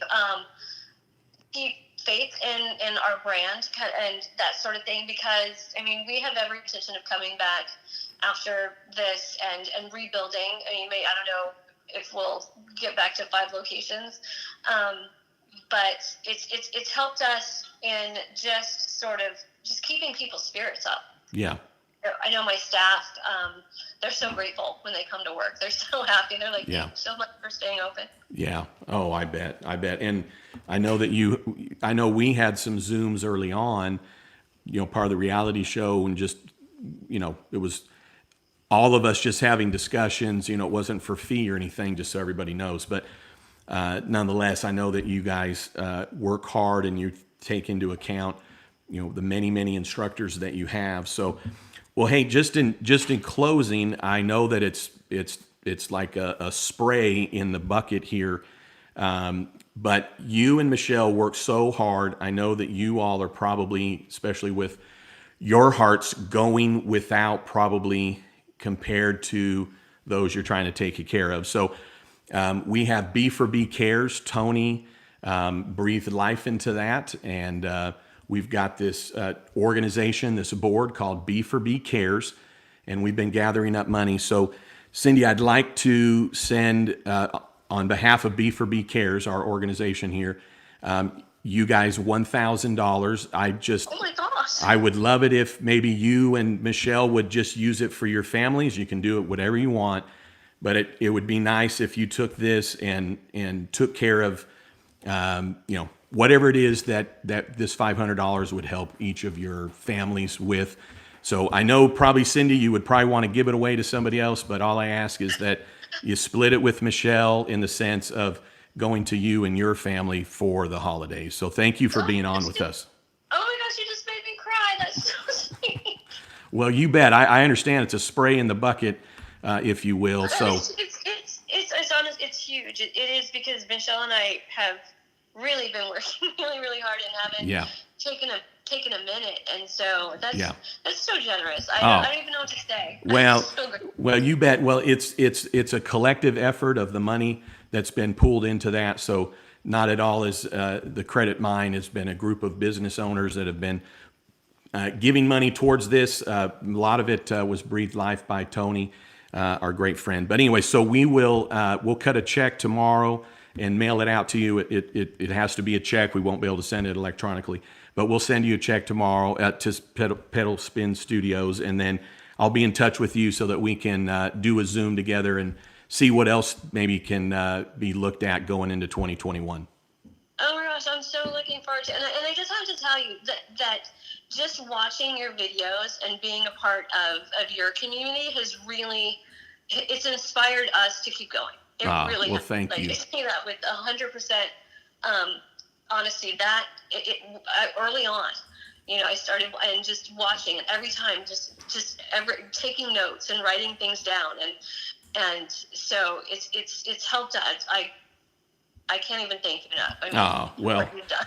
Well, thank you for saying that. You've done all the hard work, and that's what kind of gives me the way that I've been dealing, I think, with the pandemic is pouring into this channel, and I appreciate everybody's support and everybody that's on with us now. Well, Cindy, I'll be in touch. God bless. Tell Michelle I said hi, and I will. we'll talk with you soon. Thank you so much. All right, you bet. Talk to you soon. All right. All right. Bye-bye. Okay, bye-bye. I wanted to jump in real quick and say You go ahead and talk a little louder. I wanted to jump in real quick and say that Russell McDonald is on, and he said that his county is on a stay-at-home order until at least January 4th. Oh my gosh. Okay. So Russell McDonald out in California, a great friend. Like many of you, Russell, though, has been a part of the JJ the CPA community going back 2 years. We've known each other, and he's a part of my 12-week group. But nonetheless, hate to hear it, Russell. Sorry to hear that. Also, for all the people that are involved, I'm gonna quickly go through a couple of things. If we will give With Flying Colors a heads up that we're gonna give her a shout, Coach. We still want to come back to you. We're taking longer, but I think we're going through some good information here. I did want to just mention at the beginning, if you're just joining us, it would probably be worth going back maybe when it's done and maybe listen to the first 10 minutes. I walked through a number of things to consider in a set of circumstances that we're in now, especially out of California. Common sense stuff, but the main focus of what I talked at the beginning is assess, hold, wait, and see. Assess where you're at. That's the most key thing you can do. Assess it and figure out where you're going to be in 3 weeks and 6 weeks, where you're at right now to help you make better decisions. Hold on to your money. Hold on to everything that you can until you have to give it away. So we just had Wade just gave $100. Wade, thank you for that. We will be sending that to Coach's Pit Barbecue. Thank you for that. Very generous for everybody that has given. We've got Tony and CSR and Rob and Z Robert and Coaches and Karen. That just shows how Coach, he's just such a generous guy. He just figured he was giving it to a cause, and being a combat veteran, he doesn't see himself as a cause. We definitely want to support him, though. And then Karen, the CPA, and then Wade, thank you so much. How awesome is this right now? So all of this, and then also, check out coachespitbarbecue.com. Probably everybody that's on right now is already familiar with Coach and Coach's Pit Barbecue, but it's a great way to support a business in California that's currently closed and buying his rub. I'm going to take just a couple of minutes and then we'll get with Flying Colors. But when I talked before we got Cindy on the phone, and thank you again, Cindy, for being on with us and being transparent and open and so positive. But when it comes to your insurance, Cindy was giving some great examples there of getting with whoever your insurance provider is, the advisor, the broker, and just reevaluating. Don't see it as all or nothing. Many, many insurance programs include very, very different facets. They might have multi-levels. It might be that, this is an insurance, but it's for this many locations. You only need it for 3. That's an obvious. But on your life insurance, I want you to consider this. Unfortunately, we're all going to pass away one day. So you need your life insurance. You need it, okay? It's not if you pass, it's you will. The only difference with term and whole life insurance is term's only to a specific point. So let's just focus in on term life insurance. I also don't think you should cancel any of your whole life insurance. But on term life insurance, I want you to know one thing. It's a fact. It's a certainty. Even though I don't know you, here is a fact, okay? Tomorrow, you're going to be 1 day older than you are today, okay? And next week, you're going to be 1 week older than you are today. And this time next year, believe it or not, you're going to be 1 year older than you are today. You know what that means? if you were to cancel your life insurance or even reduce it down, okay, and you think you can go get more life insurance next week, next month, or next year, you might be able to, but it will be more expensive. In today's environment, it is getting tougher to get life insurance. Okay, and I'm not talking about your $50,000 policy. You should have those things. I'm talking about if you have a policy that's there to wrap around your family. I definitely don't want to go very far in this direction, but take a look around. There's people that are not with us that were here this time last year or a month ago. This is not what you should be cutting out of your picture, life insurance. It is your legacy, whether it's now or in a year or in 10, when you were to pass away, if you pass away, right, before term life insurance ends. You have to keep it. You have to keep it. At worst, maybe you have to reduce it down a little bit. But most life insurance companies will let you go 90 days. You have to call them. You have to let them know you're putting yourself in jeopardy. It's not the first thing you should do. It's the last thing you should do. And then disability, okay, disability income insurance. Now, I want to tell you two things about both of them at the tail end, but on disability income insurance, I think it's an obvious, right? A lot of us are having to be out. A good disability insurance program, disability income insurance program, would cover you for being out for things that may come out of COVID. Now, I'm not talking about just being out for 2 weeks, but we're in an environment where it's becoming more real to us that we're not invincible. All right. I may be Captain America, if you will, right, in my dream, so to speak, but I'm not really a superhero, right? I'm susceptible. But here's the two things I want you to know, okay? And it's not really the time right now to go through and add these videos to what I'm putting out there. But if you have had COVID, okay, it's a potential adjustment to your pricing if you go and get life insurance later. Like, I don't think your life insurance at all is going to change that you have. But if you, 6 months from now, a year from now, go and get new life insurance, reapply, it's unknown right now what the long-term effects are of COVID. And I'm not trying to panic anybody, but I'm in the insurance industry. I have an insurance license to sell life and disability income insurance. I'm not going to sell it to you, and I can't, and I won't. But I'm telling you, I'm inside the industry. I'm inside it. And what I'm telling you is you cancel these insurances thinking you can go and get it later. You may not be able to, number one. Number two, it may be more expensive. And guess what? When you go to reapply or go to get new ones, okay, COVID is most likely going to have some kind of an effect. And if you've had some hardcore effects with COVID, okay, then you might literally be in a position where your immune system's been affected and they won't rewrite you. These are realities. These are harsh realities. But you want to think of this. Why does a life insurance company cover you? Why do they even give you a policy? Because they don't think you're going to pass away. That's why. Okay, it's Vegas odds, and the insurance company is on your side. The insurance company doesn't want anything to happen to you. The insurance company doesn't want you to pass away or get injured. But guess what? Okay, the insurance company is going to look at your facts and circumstances and go, well, what are the odds that something happens here? What are the odds? And if the odds are higher that something's going to happen, then it's going to be more expensive, number one. That's why life insurance is more expensive when you're 45 versus when you're 25, right? The odds that a 25-year-old is going to pass away compared to a 45-year-old, well, very different odds. Same thing with somebody that's had insurance, has had some COVID issues. So these are not popular things to talk about, okay? These aren't things that are comfortable for us, but they need to be said. Last thing before we get with flying colors on the phone with us, refinance now, okay? Now, I want you to hear me clearly on this.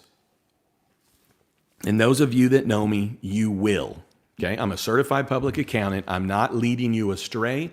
I am not telling you to do anything that's not above board. I'm not telling you to be dishonest. But here's the thing. If you refinance your mortgage, your home loan, okay, and you're going to do that in February or March or April because you're going to wait around, what's your tax return going to look like for 2020? Because the banks look at it. Right now, what's a bank going to look at? They're going to look at your 18 tax return, your 19 tax return, and they're going to want to see your pay stubs for the year. They're going to want to see your P&L for the year, right, in 2020. You're going to give them all of that information. Right now, we're in an environment of understanding. Banks understand, okay? They're in the middle of it as well, right? But now when an underwriter, if you're in March, April, May, or June, it's just a fact, they're going to be looking at your income tax return for 19 and 20. They're not going to have the same analysis because they can't. Banks don't have choices. They have rules and regulations in the FDIC on what they have to follow. It's not about, oh, we're great friends, I'm going to give you a loan, right? They have oversight. My point is that the banks don't have a choice.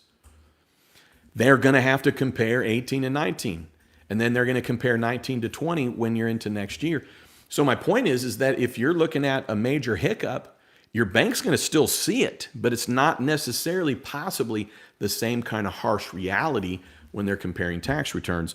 So at the end of the day, what you should have heard is you're going to provide everything to the bank, but when the bank's doing their analysis and they're doing it on tax returns, right now it's 18 and 19. So take a look at that. Now, I will tell you this, when I started my own business, okay, back in 1997, a few months after Chloe was being born, I didn't even think about this, okay? I get it. I'm a CPA. I was a CPA, but I was 25 years old, okay? I didn't think of this. But I went out on my own, and then a few months later, I went to go buy a house. And the bank said, oh, well, gosh, now that you're self-employed, you got to have 2 years worth of revenue. And by the way, they're going to do the average, and it's not just based on the gross, it's based on the net.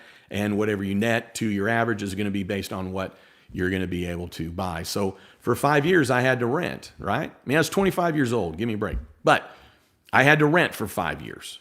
And then I was able to buy a house, my first one, when I was 30 years old. Don't be in these same predicaments. If you know you're getting ready to make some changes or something to that, you know that you're getting ready to switch jobs or whatever. Now, don't get me wrong. Here's what I'm not advocating. That you lost your job last week and you're going to hurry and go refinance your mortgage and not tell your mortgage company that you lost your job when asked, okay? So hear me that I'm not telling you to go and do something shady under the table. If you know me, you know I'm exactly not of that in any way, shape, or form. All right. With Flying Colors is out of California, wonderful supporter. If you're on this channel, even just sometimes, you know a number of people that are on this channel. With Flying Colors is one of them, and she is out in California. She is our niece, yes, which in some ways shows that she's young and we're old. That's right. But I don't think she means it that way at all. No, and she adopted us early on, like the first. She adopted us early on, like the first. I think the first live that she saw. I don't know if you remember. I don't know if you remember this, Amanda. I'm sure you do. But when Amanda and I first did the lives, and then we're going to get to With Flying Colors. But when Amanda and I first did the lives, we weren't even expecting anybody to be on, first of all, because I had so much information I wanted to share. I was like, well, let's just go live because it takes so long to upload the video. So we'll just go live and I'll answer all these questions. And, I think the very first time we had, 25 people, right? But that was before the CARES Act. Yeah. And then soon after the CARES Act, whenever we did our first live, I think we ended up with, not at once, but over about 500 people. And when we were done, it said 500 people had been on. So many comments. Yeah. It was just. But when we started it, we had this little microphone, right? We didn't have this, a little pocket lapel that really ended up being broken. It was used so much. But you would sit right next to the phone. So I was facing here. You're right here next to the phone, and it was an older person. I don't know how we knew that, but we knew it was an older person. And they were like, "We can't hear Amanda." Yeah. And we were like, "Okay." And so we had the microphone positioned. And he could hear me, but he couldn't hear you. So anyways, we've come a long way. Because but back in the beginning, I spent the whole time basically yelling at JJ. Yeah. to ask questions. So I can't remember which one. There's actually a setting on here that I don't want to hit I might be able to hit this setting next time you talk, which is a surround sound setting. All right, enough said. Let's get with Flying Colors on the horn with us, and so she can give us maybe a little bit of a breakdown of what is going on. Cheers. We were talking about Hello. What's going on, our sweet niece of ours? How are you? Yo, Uncle JJ and Auntie Amanda. Hi. Well, you sound in good spirits like you always are. Yes, because I want to breathe life into these 90-something or 100-something people who are sad or who are confused, and just know it's gonna be okay. Yeah. Well, and you probably were listening, but we were reminding everybody of the superhero work that you did with Coach's Pit Barbecue. We had that live barbecue where we were all getting some great tutelage from Coach on how to barbecue beef and chicken and pork. And when we were done, though, we were having Coach share a little bit, and you got on it. And within 24 hours, you had the news and the mayor's office involved. And within 48 hours, Coach was contacted by the mayor's office. Within 72 hours, he got his permits back. And within 96 hours, he was serving a huge crowd sellout. So you're a superhero for that. Thank you for doing that. Tell us a little bit about that. Kind of give us the Paul Harvey rest of the story. Did you have to get on some people, or did you bring out the sweet love? How did you pull this off? We're all adults here, so it's like, who did you sleep with? No, I'm just joking. No. I'm just joking. I so know. Anyway, I used to be the ambassador for Dress for Success, which is a women's organization here I'm not in Los Angeles anymore, but when I was in Los Angeles, I was an ambassador for about 2 years. So you can only imagine going to all these different events. I came across a lot of celebrities. Oh, wow. A lot of top government officials, and so the news reporter, which was Christina Pascucci for KTLA, and me and her are like sisters. Like, that's my girl. Okay. So of course, anytime something happens that's really serious, I'm going to pull my little card and my little Rolodex out and say, hey, you remember me? Oh yeah. This is why it pays to be good, to be nice to people. My mom always told me that. Always make a good impression. I love it. Always be nice to others, because when you never know when you're going to need someone. So when the coach was saying that, I'm like, I got this in the bag. Let me go ahead and reach out to Christina. And then I sent something over to the mayor's office, and I think we were on Instagram, and he told me, oh yeah, I'm going to get my permits back tomorrow or something. Or they called me. I'm like, what? I'm like, already? Wow. Yeah. Like, that was really quick. And I was so happy for him. Yeah.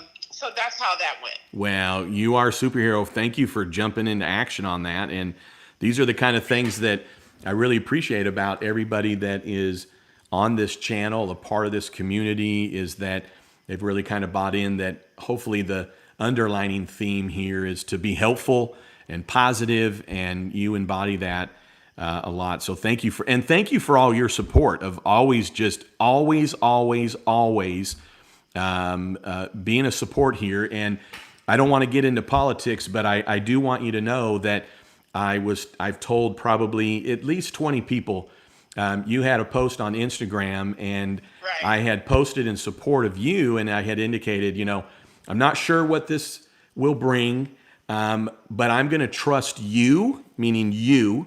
And through you, I'll trust that we're going to get where we need to. And so I just really appreciate the friendship and the relationship we have. Now, I know that there's some in the same party. I'm not going to give anything away. And you've blasted them. And so you call it like you see it too. Yes, this is my thing, everyone. Yeah. Like, I don't go for any one political party. Yeah. Like, I'm not afraid to say that.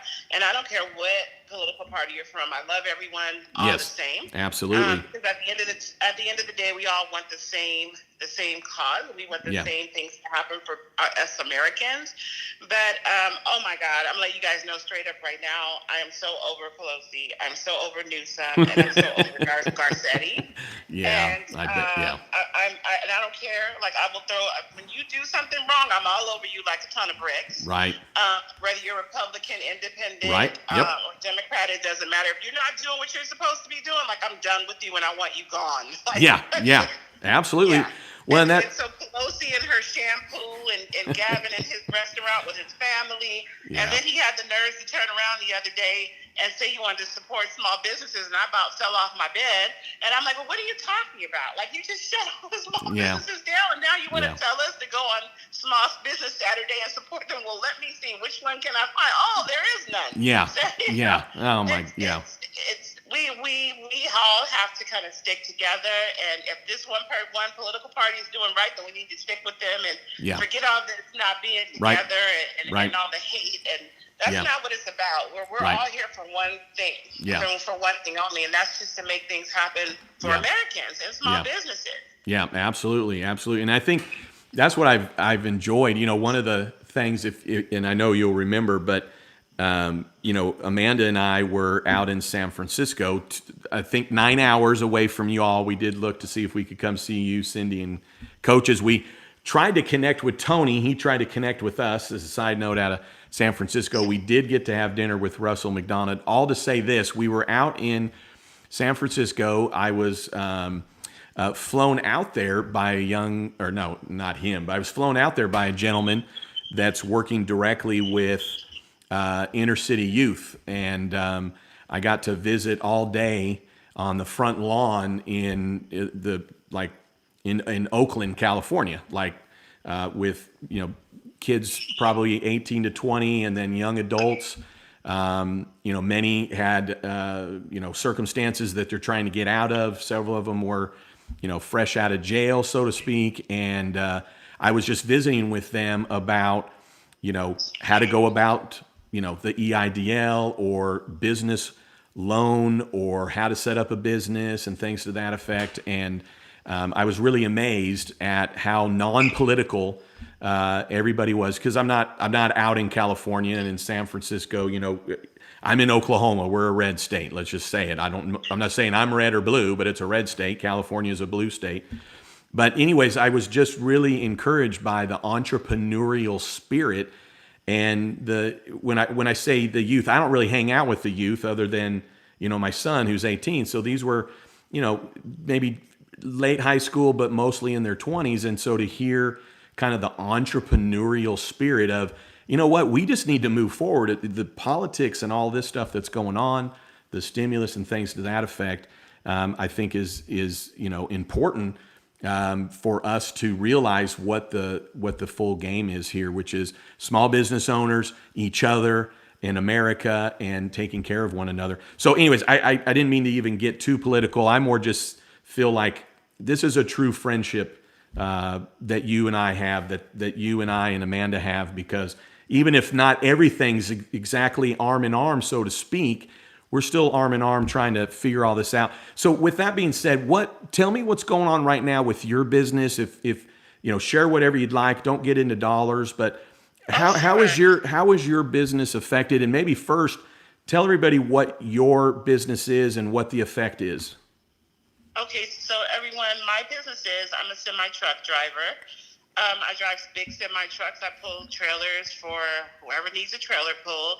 I came off the road April 7th to be exact, because of the COVID and because of the quarantine. And I was afraid to bring that home to my granddaughter, and I wasn't, she wouldn't be able to come visit. So I said, I just need to go home. And so when I came home, I decided that, I was not decided, but I was ordering like crazy. And so I'm like, you know what? If I'm sitting around ordering like crazy, like Amanda's probably laughing because that's what she does. So I'm ordering like crazy, and I'm thinking to myself, well, if I'm not the only one, I know I'm not the only one ordering. So let me reach out to OnTrack. And so OnTrack is a delivery service like FedEx. They're right up there with FedEx and UPS. So if it's not UPS or FedEx delivering, it's probably OnTrack. Oh, so okay. So I reached out to OnTrack and said, hey, I was looking into, getting a contract with you to deliver with vans, not with the semi-truck, but with vans. And so they said, it's crazy. We need all the regional service providers we can get. So, of course, quite naturally, I jumped on that. And sad to say, but in a good way, this is like a fail-proof business. It's year-round. It's Okay. only gotten better. Okay. And even with the trucking side, I'm getting ready to go back out on the road, and I thought this month, but I'm not going to go until January because I'm still getting all my employees like acclimated. So that part is good. And that's something else I wanted to say to everyone else that's on here too. I'm not sure what states you might be in, but you might, even if you just get one little small van, it doesn't have to be anything big. Try to get into the parcel delivery business because it's fail proof. You can't fail.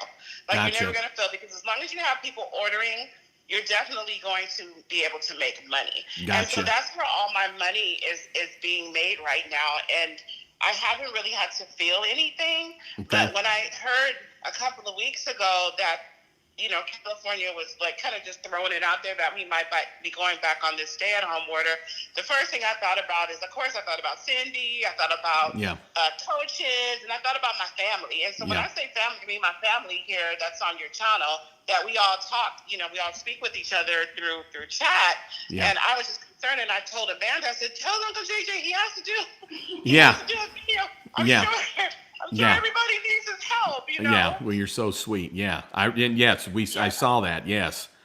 So go ahead. So you took the circumstances and you pivoted into what you're doing now. So that is phenomenal. Applaud you. What was kind of your, I was talking at the beginning of the show here tonight about, kind of recognizing we've been put on the train track and it is a panic and it's like, oh my gosh. But we now need to take the option of getting off the train track before anything else happens to then kind of take the bull by the horns best we can. So it sounded like you were on the train tracks. Obviously, you said April 7th, and then you got off the train tracks and you pivoted into this. Can you walk through kind of where that courage came from and what did you have? What was it that you had to maybe overcome to actually do this? Wow. I have to say that I hate to say it like this because my business didn't really get affected too much. Okay. And of course I was in a panic, and that's when I went on YouTube and I found you. So you guys, I didn't know Uncle, you wouldn't know it, but I didn't find Uncle JJ until I call him Uncle JJ. I didn't find Uncle JJ and Auntie Amanda until April. It was actually April 8th because I wanted to apply. Right. I wanted to apply for the EIDL and PPP. Yeah. And I didn't know how to because I didn't know how long I was going to be at work. I didn't know when I was going to go back to work. I didn't know what was going to happen. I didn't know if things were going to tank. I just didn't know. Yeah. And so I ended up applying. I got all JJ's information. I think at that time you had like a tool that you go into and you put all your numbers in there. And it come out. You guys, I did everything he said to a T, and I got approved for both PPP and EIDL. It wasn't huge amounts. It was enough to keep me afloat. Yeah. And then locally, and I hate that Cindy and Coach are not in my county, but you guys, they are giving out grants around here. Okay. Like Skittles. They're just throwing it to you. They're just throwing it to you. But to make a long story short, I took advantage of all the grants. I put them in the bank. I let it sit there until I decided that, now I think I'm going to go ahead and go over here and do the on-track thing. And so once they told me that they really needed help, of course, I started all the paperwork as far as I already have my DOT number, so I didn't need that. Okay. But I had to get a commercial insurance, and I had to get a motor carrier's permit, and of course all the insurance that goes with it. And then I had to purchase some vans. And so, of course, all that took some time. So we just didn't really get started up here until November. Okay. November was our first run with On Track, and it's just been very lucrative. Right now, it's been really good for us. So that's how I kind of pivoted from one thing to another because I was afraid that I wasn't going to be able to go back out on the road. Yeah. But I knew that parcel delivery was well needed. Yeah. Because even now, too, a lot of people think that there are a lot of people in the stores, and it's really not. It really isn't. And the reason why, how I know, is because if anybody went out on Black Friday, you could see that no one was there. So that means that everyone's ordering online. So yeah. I know commercial insurance scares everyone, but if you can't, maybe a family member that wants to go out there and deliver packages, maybe you can go in with them and split the cost of all the insurance, the permits and everything, and try to get some revenue off that. But I am telling you right now that parcel delivery is so well needed, and On Track needs all the help they can possibly get. Oh, wow. Like it's busy. Yeah, It's super wow. busy. Wow. Okay. Well, will you email me a link to that website of that You company? bet. Then I'll put it in the body of this video when we're done. But now I want to make sure that everybody hears, though, the importance of what you've been saying. You've been positive. You talk about pivoting, but you said, well, I didn't really, and I didn't need, and I whatever, and you've kind of glazed over kind of the heroic way, though, that you're providing for now your other employees, your other workers, you're providing for a company, but you pivoted from being, in essence, off the road April 7th. You had to go through the pandemic and get the money that you needed to get yourself through. So I want to make sure that everybody, and I'm sure they do, but this really could have gone a different direction for you. You could have not found this opportunity. You could have decided to do a number of other things. And so I just want to make sure we're giving you, because you're very humble, plenty of kudos for pivoting into something that now is, because of the circumstances that we're in, as you say, lucrative. But when you say lucrative, that there's still the stress of, you've got the employees and the pressure of that. And I think what I would want to make sure everybody knows is that with Flying Colors found an opportunity where there's revenue that can be flowed. You still got to work hard and earn it. That's an obvious. I'm assuming you all work very hard. It requires a lot of organization and discipline, because if you're in a delivery business, right, you got to be on the spot and on time. And so there's a lot of pressure under that. So anyways, I just want to make sure, you've done phenomenal. This is phenomenal, but I think, you being humble and positive, I don't want to skip over the part where you got off the train tracks and started looking around. And so congratulations for all of that. How has your family been health-wise, if you don't mind me asking? Is everybody doing good? Everyone is doing good. I know during this time, my brother, not COVID related, but he did have some health issues, but he's doing so much better. He's been in rehab, trying to get his speech back because he had a stroke. But my mom's doing good. But my mom lives by herself, so my sister, who's been COVID tested, always goes and visits my mom. But I've been fortunate enough to not really have family members get COVID, which is like a really good thing. And so we're really careful. That's another thing, especially with doing deliveries. Like, we're sanitized like crazy. When we go to gas pumps, we use the wipes to get, for the gas pump. We clean down our door handles, like everything. And so we have to be kind of really mindful of that when we're working, because we come in contact with a lot of different people with a lot of different packages where you don't know where they came from. But yes, my family, thank you for asking. Like, we've all been fortunate to not get hit with this COVID. And I think that's because we've all been just kind of like, hey, we'll do the Zoom. We did the Zoom thing for Thanksgiving. Oh, yeah. You guys were at my granddaughter's birthday party as well. We did Zoom for that. And so we're just, just taking the necessary precautions, but at the same time, still trying to keep some money coming in. And my employees are actually my children. Okay, I love it. Yeah, yes. And so, and then I hired someone else outside the family that wasn't a family member. But I wanted to say to Coach, like, I know you're shut down, Coach, but this is Christmas time is coming and everybody's sick of turkey and everything else. So if there's any way you can maybe make flyers or go to your neighbors and see if maybe you can barbecue for them or something. I don't know if you can cook on your property at home. I don't see why that would be a problem, but maybe you can find out. But I was just thinking that might be a good idea for you. And I heard Cindy say she was leasing her bikes. So I thought about that for her too, that, it's going to start raining soon and people are going to want to be indoors. So maybe she would be able to maybe rent the bikes and get them delivered to someone's home, and they can just, exercise at home. Yeah. For everyone else, like, I don't really know what your businesses are, but you're more than welcome, to let JJ know, and then JJ can shoot it to me. And then if I have like an idea I can think of or something that you can do, like I'm all for it. Like I'm definitely all for it. Well, you're the best, and we just appreciate you, and thank you for coming on live. You're very familiar with B4B Cares. You have actually been a part of that program, contributed to it. So thank you for being on with us today. I would like to, on behalf of B4B Cares, I know that you've said that it's lucrative, but it's going to be lucrative, and you know people that need to be taken care of. Your family needs to be taken care of. And so if it's okay with you, it's not charity. It's a recognition of who you are, and you know how to help people. While it's not an award or a reward, but you're going to know how to make this have an impact in your family. But B4B Cares is going to be sending you $1,000 to help the holidays be merry, if that's okay with you. Oh, you know what I'm going to say, right? No, you don't. You don't have a choice, because I know. You know what I'm getting ready to say. I know, but with flying colors, I want you to hear me on this.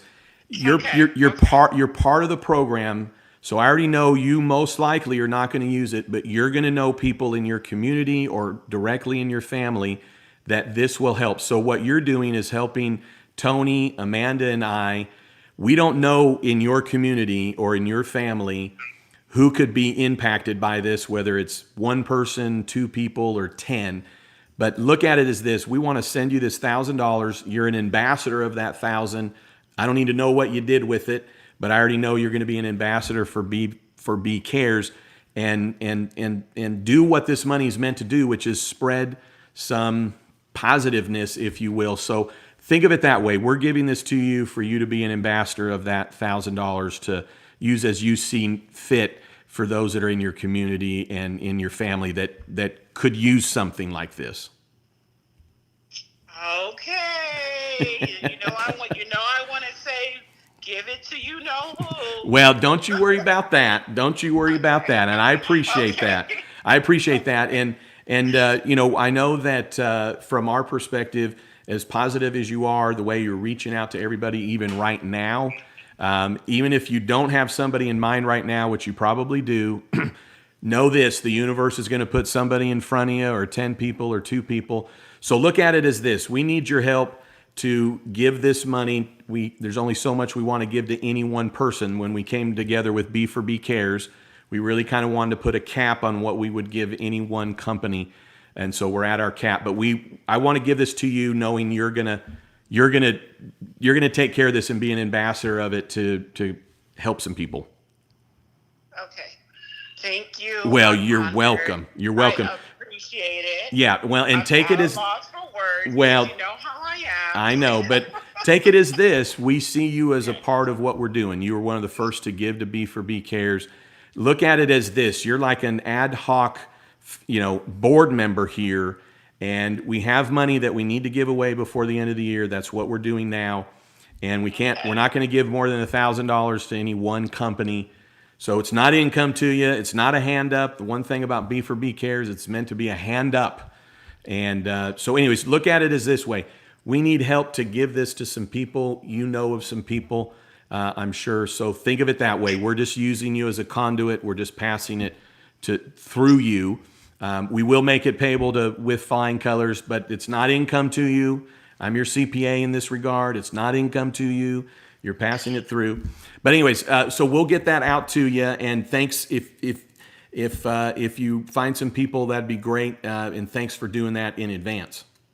Oh, you're welcome. I will. It's going to go to a good cause. I promise. I know that it will. That's why we trust you. That's why we trust you.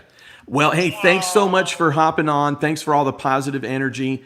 And then obviously we'll be seeing you in the comments, and we'll be going live again. And I know that you and Amanda interact and directly, so we appreciate that. And all our love. And if we don't talk in terms of like actual talk, happy holidays, Merry Christmas. Merry Christmas. We love you. Okay, I love you guys more, and I love everybody that's here today too. I love you guys so much, and everything's gonna be okay. And I mean that from the bottom of my heart. Well, and we believe you. Like I told you in my comment on your post. I trust you. All right. Thank you. Well, you have a great night, and we will talk with you soon. Stay well. Okay, I will. You guys too. Bye All bye. right. All right. Bye-bye. Okay, so Coach's Pit Barbecue is on next. Let's plug this in just temporarily. It's going to change the speaker for just a minute, or do we want to plug in the lightning one? Either one. We need to just charge up for like doesn't run out, and we're going to get Coach on. So hey, everybody, thanks for being on. We're going to go live here with Coach, and then we're going to wrap her up. Kind of what I was hoping we would do today is what we're doing, is just kind of rallying. We now have businesses that are going to be back in the pandemic start, which is being closed down. And I don't know that it'll be in other states or not, but nonetheless, we know that our fellow citizens and small business owners and employers and employees, everybody is back in the worst time of the year in a closure set of circumstances. So if the volume's not as good right now, it's because I've taken the speaker off so that we can charge the phone. When I get Coach on, we will plug the microphone back in. So I'll speak a little louder. Really what you want to do is go back and listen to the beginning of this video if you just came in late. CSR Yes. just gave another $5. Oh, thank you, CSR. We appreciate that. Thank you for adding on. Here another 5 key, boom. Appreciate you, brother. Appreciate you. Gonna pass that right along to Coach. You know, those of you that are sharing your hard, good, earned money tonight, we really appreciate it. All of it going to Coach. We definitely, as we get ready to have Coach on, you can go to Coach's Pit Barbecue, and for $20, you've got somebody knocked out for a gift. So if you're trying to save a little bit of money and you pick up 10 of these, and you got 10 gifts taken care of. Aunt Sally, you know, Uncle Ruth. No one heard that one, did you? You didn't catch it. Uncle Ruth. Uncle Ruth. Uncle Ruth, right? Crazy Uncle What Ruth. are you over there drinking, JJ? I'm drinking some apple juice. We want to say a thanks to Carrie. I don't know that Carrie's still on, and I meant to do this at the beginning, but Carrie sent this to me recently. Look how cool this is. This is wood, and it's near one of a kind, but she had sent this to. We didn't know at first who it was from because the company that had sent it didn't include who it was from. Right. And I saw in one of the comments, Carrie said, "Hey, check your mail." And nonetheless, we kind of got a clue and verified with her. But thank you so much for that. I really appreciate it, Captain America. Really, really appreciate that. For all of you that have given tonight, thank you so much for that. We really appreciate you. One of the things that I want to make sure that we all take away from here, whether you're closed down or not, this is the time for us to assess, hold, wait, and see. If you need to negotiate with those that you owe money to, get on the horn now. If you're anticipating you're not going to have money come January, then at some point here soon, start talking to people. Get real with your circumstances, knowing that it's not your fault. So I'm going to probably take the information that I've talked about tonight, and I'll just put it in a standalone video that won't be necessarily directed to California. So for those of you that jumped on, I scattered some information throughout, and in the interest of time, I had a couple other things, but I think what I'll do is just put that in that standalone video. So let's go ahead and Coach, if you want to get ready, we're going to bring you on. Maybe plug our big time microphone back in here, but we're getting ready to give Coach a call. Again, Coach is out of California, and he is currently shut down. So let's get a little bit more information from Coach and see how he's doing. All right, is that straight? It looks a little crooked. Is it? We got there. You got to remember, I'm, as a CPA, I'm minorly OCD. Look at that. It's like, Oh, did they go the wrong way? Look at that. Oh, it's going to be too much. You ready? All right, Coach, we're going to call you here, buddy. Here we go. So we're going to visit. You got it perfect. Thank you.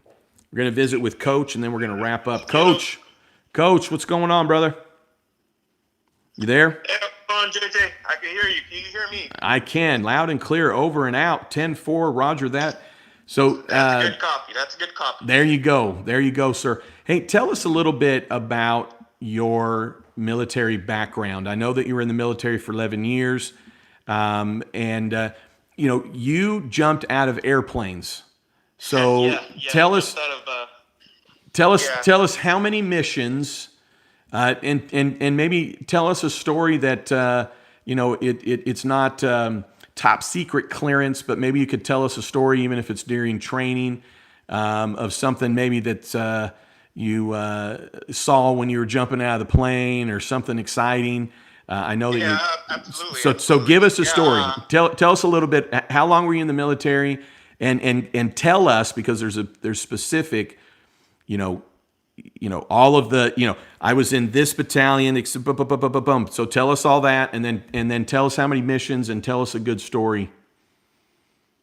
Oh yeah, absolutely. Yeah, so I did 11 years in the military. I enlisted right off high school in 2004. Wow. And so I was about 17 and a half. I was trying to get a D1 scholarship. I played football for years, and I was not gonna get one. So I was Okay. like, well, Okay. let's go. Let's go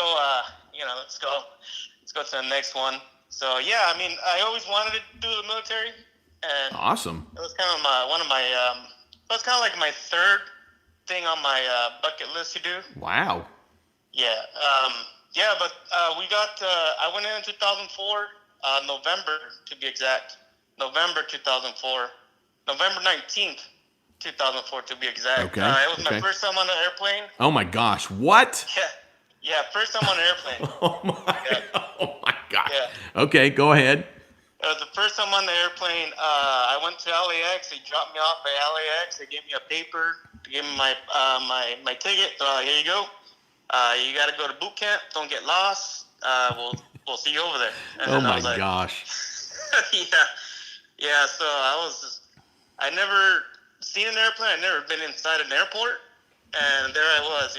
So I made it all the way to Fort Jackson, South Carolina, and when I did my basic training, and then I did my AIT there too, and then after that I went to my unit.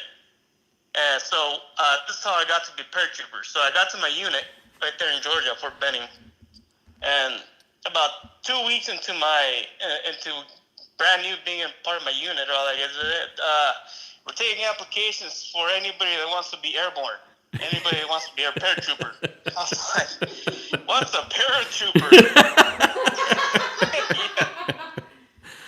I love it. Yeah, so they're all like, we need to fill all these slots, and we're getting ready to go to war, so everybody was taking all kinds of training, and I didn't know, and I didn't know what the paratrooper was, and my platoon sergeant was like, hey, do you want to go to paratrooper school, airborne school? I was like, what the heck is airborne school?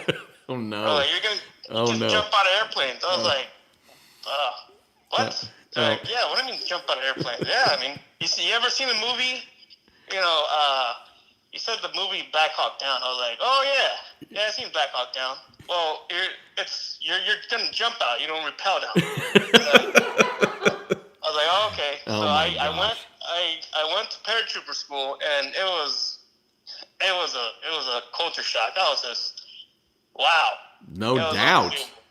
Yeah, I was scared. That was probably like my second scariest moment, jumping out of an airplane. And no doubt. I mean, how many times had you been up in a plane at this point? Once? Once in LAX. Oh my gosh. On the one hand, maybe it made it easier. On the other hand, holy smokes. All right, go ahead. This is awesome. Yeah, but the thing that people don't know is that you don't actually jump. You don't jump out of the C-130. The C-130 sucks you out. Oh, okay. I see. So you don't have a choice. Doors open. Here we go. Yeah. So doors open, and then the jump master is right next to you, and everybody thinks he's the one that pushes you out, right? But he's the one that's holding you back. So you're sucked out. Oh, no. As the closer you're getting to the door, the more of the pressure the cabin gets, and then the more of a suction it provides for the airplane. Oh, wow. So as you're getting closer to the door, it starts pulling you, and the jump master is there to kind of make sure nobody is jumping at the wrong time. Yeah, gotcha. Getting sucked out of the sucked out at the wrong time. So when we see the movies and they're at the edge and they're having a conversation and then they decide to jump, that's not how that works. No, it's not how that works. Gotcha. Yeah, you can't hear anything because the C-130 the walls are not insulated, so it's really, really, really loud. Oh my gosh! And when you open the doors, it's even louder. So. Oh my god! So you got sucked out? Were you attached to anybody? No, you're not attached to anybody. Just first time you're out. Attached to.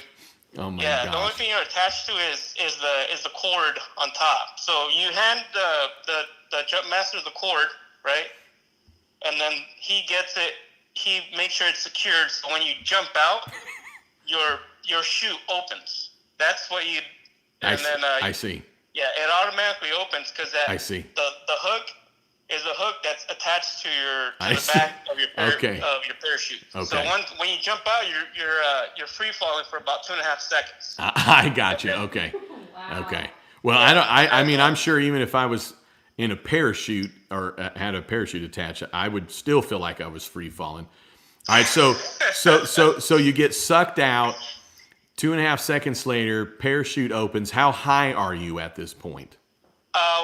It depends on how the first jumps. You're doing a training jump. So those training jumps are between 3,000 and 6,000 feet. Oh my gosh! Wow. Okay. Yeah. So sometimes higher, depending on the weather, also. Okay. So like if they have like a lot of winds at certain altitude, they'll go up until you find like a certain altitude that's nice and stable, and then and then they'll switch on the green light, and then everybody starts going. So those are training jumps. Okay. So and then when you get to the combat jumps, wait.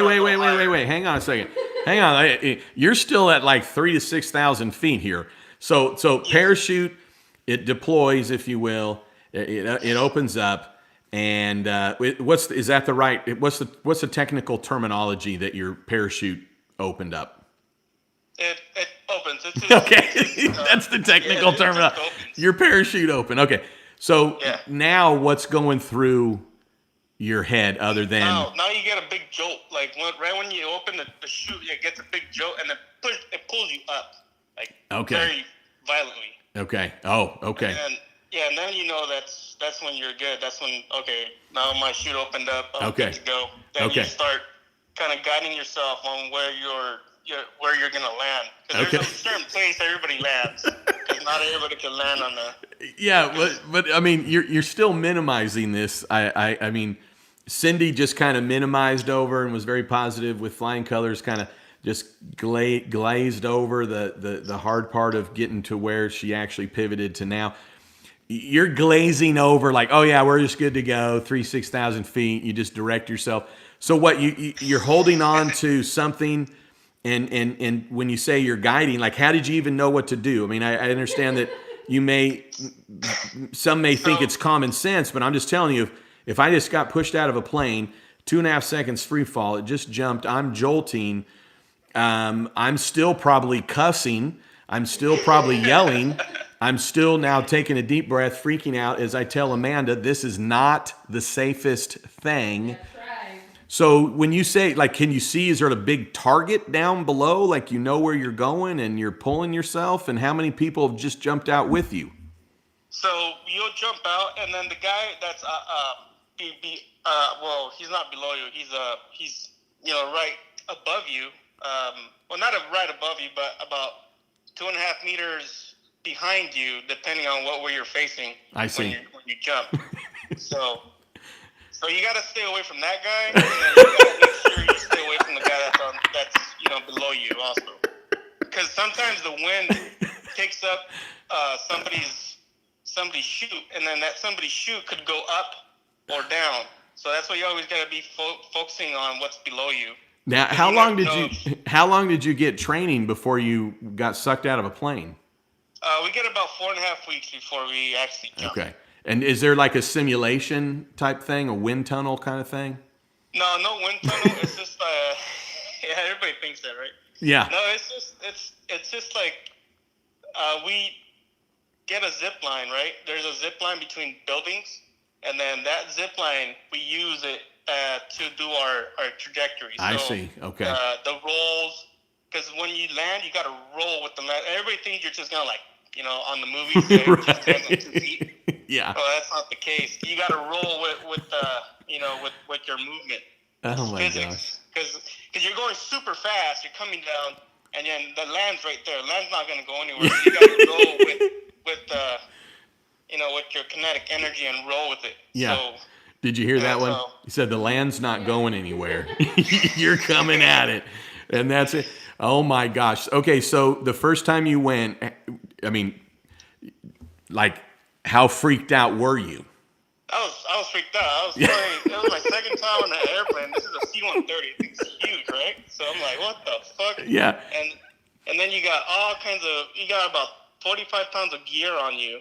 And, okay. And you got your reserve. Okay. Chute right next, right on, that's like right on the bottom of your, right there between your legs. Gotcha. So it's right there. Okay. And so it's crazy. And then you only have like probably 2 hours of sleep, if that, 'cause you're so nervous and you're trying to get everything right and you're trying to learn how to rig and, making sure nothing falls when you're jumping. So I'm sure you're wide awake though when you're 3,000, 5,000 feet above, right? I mean, you're now fully awake. Yeah. Yeah. Yep. Oh my gosh. So how soon was it until you did your second jump? It's about 3 days later. Okay. And how did you feel this? How'd you feel the second time? Scared shitless. Yeah. Now you know what to expect. Yeah. But every single jump is just different. Everybody, like, I talked to my other buddies, that we're all paratroopers, and they're all like, every single jump is different. One jump is not the same as the other one because there's so much that goes into it when you're jumping. It's just, the wind, the sunlight. Where is the sunlight located, and where is the wind coming from? It's just, wow. Is there different types? Because at different elevations, there are different gust winds. So you got to take care, and then we got to study weather patterns also when we prior to jumping. So yeah, wow. We know how to. Because you got to know how to pull and tug and go to left, go right, go down, go up. So it takes a lot of information. Yeah, no doubt. You got to assess that in like 3 seconds. Yeah. Yeah. Wow. Well, thank you for your service, Coach. I've said that before, but I'm sincere about that. How many jumps, and then we'll pun intended, we'll jump into kind of what's going on current day, but how many jumps did you have? Was it 20? It was 20 something that, like, in terms of combat. Combat jumps and training jumps are different. So they're way different. Everybody thinks they're all together. And also depends who you talk to. Because now the people that are jumping now, they're allowed to put their training jumps and their combat jumps together. But when I was in, you couldn't do that. Gotcha. Because there's this thing that's called a jump master. You got a star above your wings. I see. Okay. And then when I was in, it used to be 25, and I had 27, so I was like, I can get it. But they're all like, well, how many are you combining your jumps? Like, are you combining your training jumps with your combat jumps? So I was like, no, I mean, my training jumps are different from my combat jumps. Yeah, wow. And then they changed the ruling. They changed well, I guess they call it law, that you need 50 jumps to have a star, and then they call you a jump master. Okay, but that nowadays that'd be combined. Yeah, nowadays you could combine that because not everybody I mean, we're not really doing any more combat jumps anymore. I got So that's why everybody now, Yeah, they're like, gotcha. oh, well, how am I going to get that if, this and that, we don't jump. Yeah, gotcha. Now they're able to combine it. But before, when I was in combat and training, two different things. Yeah. Yeah. Well, I'll tell you this: if I was up on that airplane with you, and you had jumped one time and I had never jumped, I would consider you the jump master, my friend. Okay, and for those that have done, I mean, goodness, 50, whether it's training or combat, you did 27. That's combat. I mean, that's huge. And even as you said with the training jumps, not to make light of them, and I know you're not, but these are people that those training jumps are in the time of when it has to be for real, and there's so much that the military does for us, and that's clear. But the time and the effort to then get that jump perfect in combat, so all the preparation that you've done, that everybody has done in the military, is so appreciative, and that's what makes me just so frustrated that for you, not that you've been singled out by this pandemic or by your government, but your background is you were in the military for 11 years. You were on your way for 20, but the military said because of the set of circumstances and in the branch of military that you're in, we need to, in essence, retire you with honorable discharge, correct? That's how I worded all that correctly? Yeah, it's just Obama decided just to downsize the force, and I was on the other side of it, and it's kind of gotcha. It sucked a lot. Yeah. But I mean, you hit on the nail there. Yeah, but nonetheless, you even argued. You even went to your superiors and said, no, I mean, find me something else to do. But nonetheless, you took that 11 years and then went and got a business degree, a master's, and then you taught special education. You returned to your love of football, and you were a coach as well as being a teacher, and you started to start doing the barbecue for the team and events and things to that effect. And so in March of 2019, you went out on your own and formalized and launched, maybe for real, so to speak, Coach's Pit Barbecue. You being a coach, you're out of California.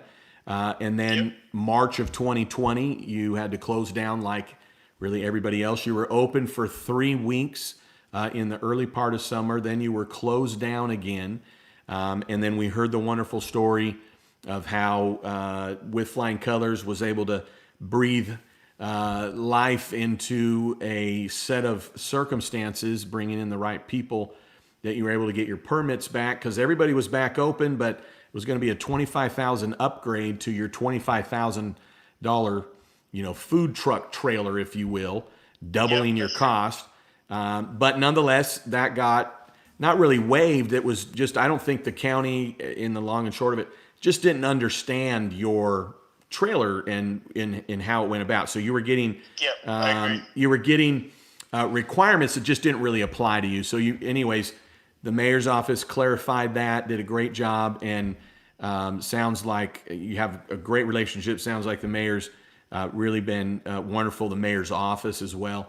But anyways, you got your permits back properly, and then really within, it sounded like 96 hours of us doing that live barbecue on my YouTube channel, you were selling out at a pretty large event. And then how long were you open from there, Coach? We were open about a month. Gosh, wow, only a month? Probably a month, almost 2 months. Almost 2 months? Almost 2 months. Yeah. Okay. Almost 2 months. Okay. How many events? That might be the wrong word, but because you're not a food truck, but you're basically a food trailer, which just all that means is you get to pull your truck, if you will. So when you go somewhere, I would probably call that an event, if you will. But in that almost 2 months, how many times were you able to go and serve your phenomenal barbecue? We were able to do it every day except Monday. Okay, Yeah, okay. So yeah, the so mayor 6 on days a they week let you were us. out? Yep, we're rock and rolling every single day. Oh wow. So you were hoofing it. You wasted no time. Yep.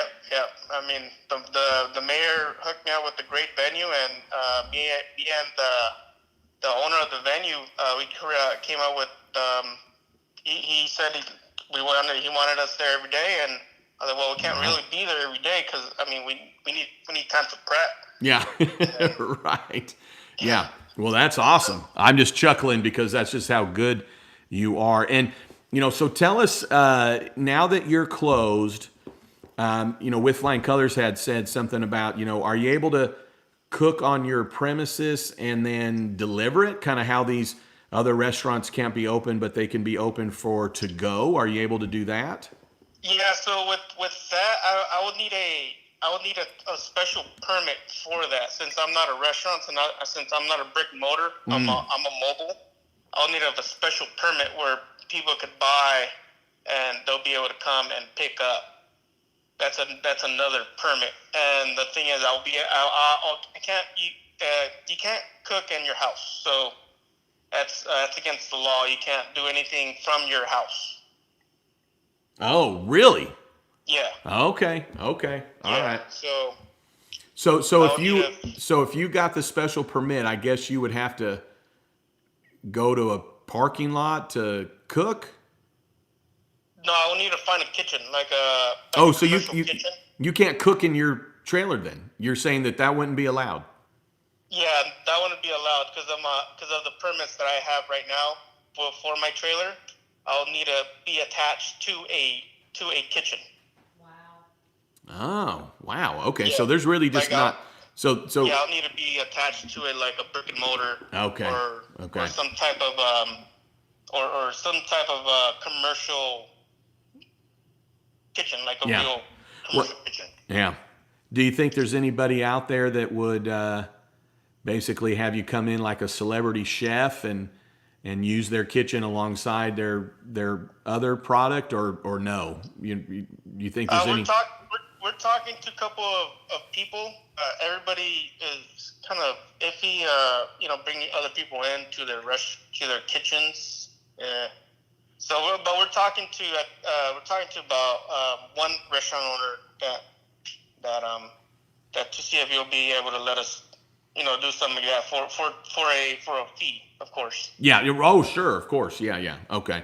But it really sounds like, though, at least the next 3 weeks, there's just not really much that you're going to be able to do. Yeah. Okay. Yeah, definitely. It sucks. I mean, we're rock and rolling. We're just killing it. I mean, we're going. There was nothing stopping us. We're just going to keep going until the government. And then that's what I told my wife. I was like, hey, we're going to rock this thing until we can't do it no more. Yeah. Yeah. And then the people that's no more. It's our furious leader Newsom. And so Well, I know I talked with you. I think you and I talked for about an hour and a half. You're a part of that 12-week group that we're wrapping up, but we talked for an hour and a half. Didn't we talk the last day that you could have been open? Yeah, we were open that day. Yeah. So that was your that was your last day, and so we killed it. Yeah, we knew it was going to be our last day, and we laid it on thick. We stayed open all the way up until they told us shut down. Yeah, gotcha. So what's your anticipation? I know Cindy's in a different business, of course, indoor gym, workout, whatnot, even though they've moved outdoors to somehow try and keep their community alive, which has been phenomenal. Many may have not gone the extra step of that or couldn't, but nonetheless, what's your gut? It's a bad prediction I'm asking you to make, but do you feel like with your industry, where you are at, do you think that maybe you guys will be able to be open after the holidays, or do you think it'll maybe be after New Year's? We think it's going to be after New Year's. Okay. We've been trying to call different customers, our past customers that we did catering for, it's more of a private, kind of like a private, so I'll show up there and then do barbecue there. I see. You know what I mean? Okay. Yeah, so it's kind of like a private catering event. I see. Okay. And, Okay. And we've been talking to customers to see if they want to do something like that, or even have me cook there with them. You know, kind of like something we did on Zoom, but in person. Yeah. Okay. So yeah. Gotcha. Yeah. Gotcha. Okay. Okay. Well, I provide all the equipment. I provide the meat. Especially the seasonings, of course. And then we just we get down.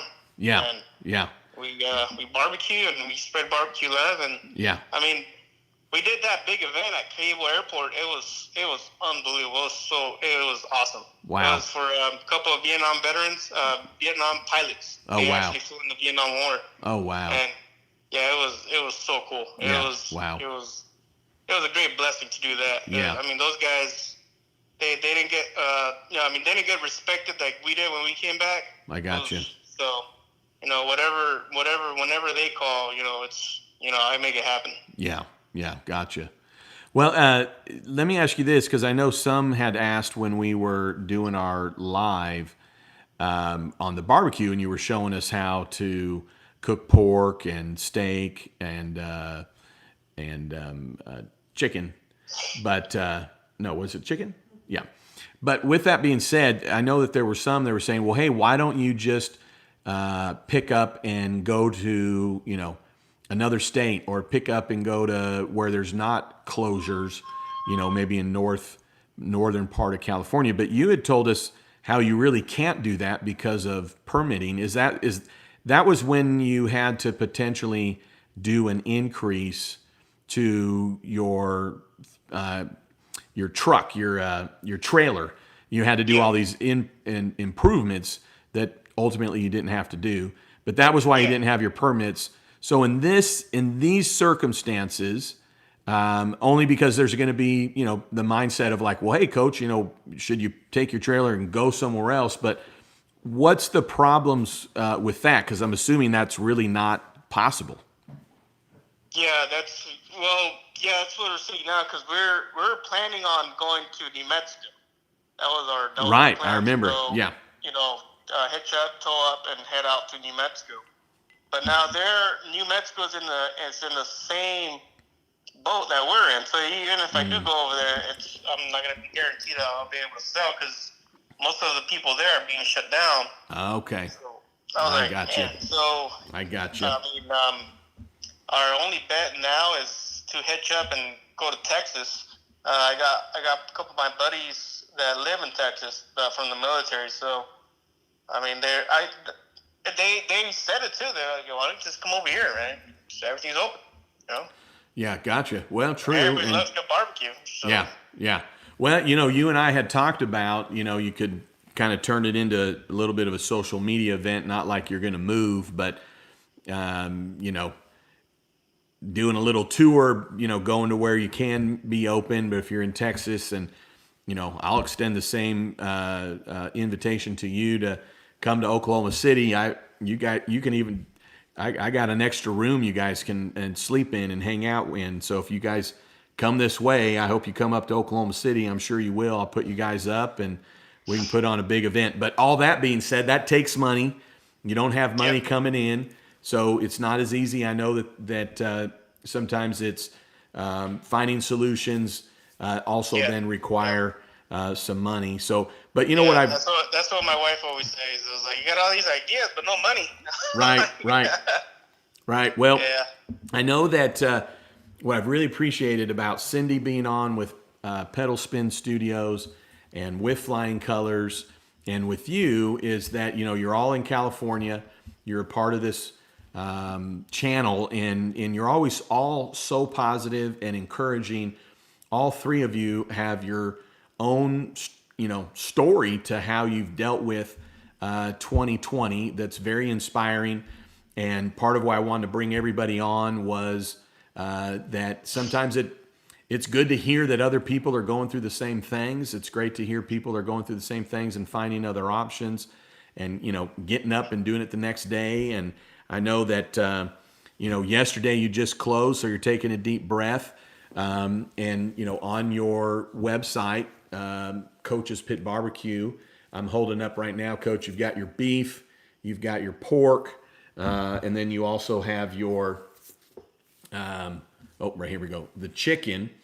And, and then also, I don't make a dime off of it, but we've got the JJ the CPA rub, and we've got that now the same price as all the rest. Is that right? Did you price it the same? Yep. Yeah. So all proceeds go to Coach.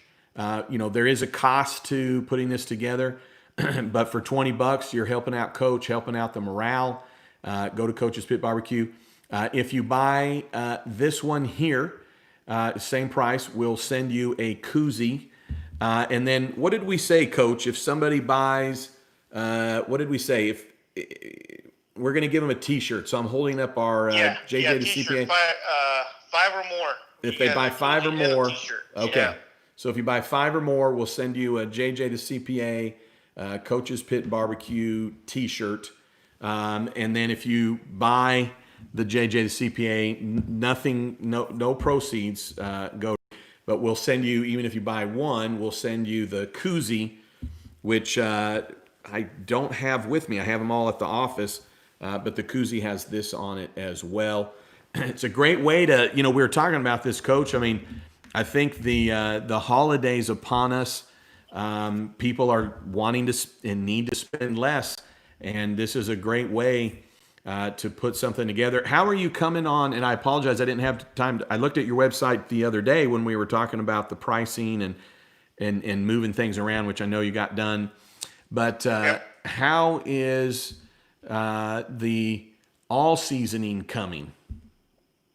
I talked to my co-packer, and we're still kind of in the whole okay, still talking. Yeah. Okay. Yeah, because he's backed up, and he was telling me, he's like, I'll try to get it packed and shipped, but he said he's about 3 weeks behind. Okay. So okay. But you've got some on hand that that if people order, you'll be able to ship them out, right? Yeah, on hand, yes, but not for the AP. The AP. Okay, for the new one, I got you. Okay, yeah. So the AP is still being. Okay. It's gonna be packaged. Yeah. It's not Okay. packaged yet. Okay. Yeah, so they're about 3-4 weeks behind on that. Okay. Yeah. So let's. I don't want to make sure if anybody made it to here. I don't want to confuse you. Coach has product. We were talking about a new line, a new product. But now, do you have a new label that you've put out that kind of is all-purpose? So I know that we just talked about the AP, yes. But we were talking about. We do have the label. Okay. We do have the label, but we don't have the actual product. I got you. Okay. Yeah. Okay. Well, so Coach, we have. Let me see here real quick. Bear with me. I'm going to add something up or add up what was okay. And let's see. Going to add up what those that were gracious enough to provide some dollars today, including you're so gracious to yourself. But we've got $350 to everybody that was listening in. And then, this is not charity. This is the support of a great American, a great small business owner, a combat veteran. We didn't even mention, because you don't advertise it. Really no one in the military would or does, but, you're also disabled. You're able to get around and whatnot, but that's part of why you were not able to continue because of that. You were giving all that you could to this country. But with that being said, you're familiar with B4B Cares. It's an organization, b4bcares.org, and we've been pooling money together amongst businesses. Thank you to Tony out of Florida, who really breathed life into this. So we'll be sending you the $350 that we gained tonight. If I added that up correctly, should be. I'm a CPA, but $350 more to just to say I'm going to double check it that we collected everything. But anyways, we also want to send you and your family $1,000 hand up, if you will, for Coach's Pit Barbecue to just help with what's going on, help with the holidays. And, you know, you deserve it. And I know that there's a lot going on. And then, you know, anybody that can go on and support Coach by just buying his rub, you know, basically he's going to, you know, I'm just going to tell him, Coach, you're going to, you know, he's going to net like $12, which all I'm trying to say is that you buy something for $20, you're helping him. It's needed, it's wanted, but he still has costs and postage. Oh my gosh, Pedal Spin Studio just donated $50. Said she just figured out how to do this. Well, how gracious of you. Cindy was on with us earlier today. So that brings our total to $400 from everybody that was on today. And then also on B4B Cares, we'll send you $1,000 as well. So we'll be sending you $1,400. It's not a lot, but hopefully it helps some. That's more. That's way more than I said. I could have been good with $1. You know, that's just. Well, you deserve it, man, and I know you're not. I know you're not looking for it, and I know you're working your tail off, and I hope that you sell out. I look forward to visiting with you. I know for sure we'll be doing our Zoom on Monday, and of course we'll be following up. And so, anyways, well, you know, thanks for being on. Thanks for sharing your story. Thanks for all you do. Hang in there.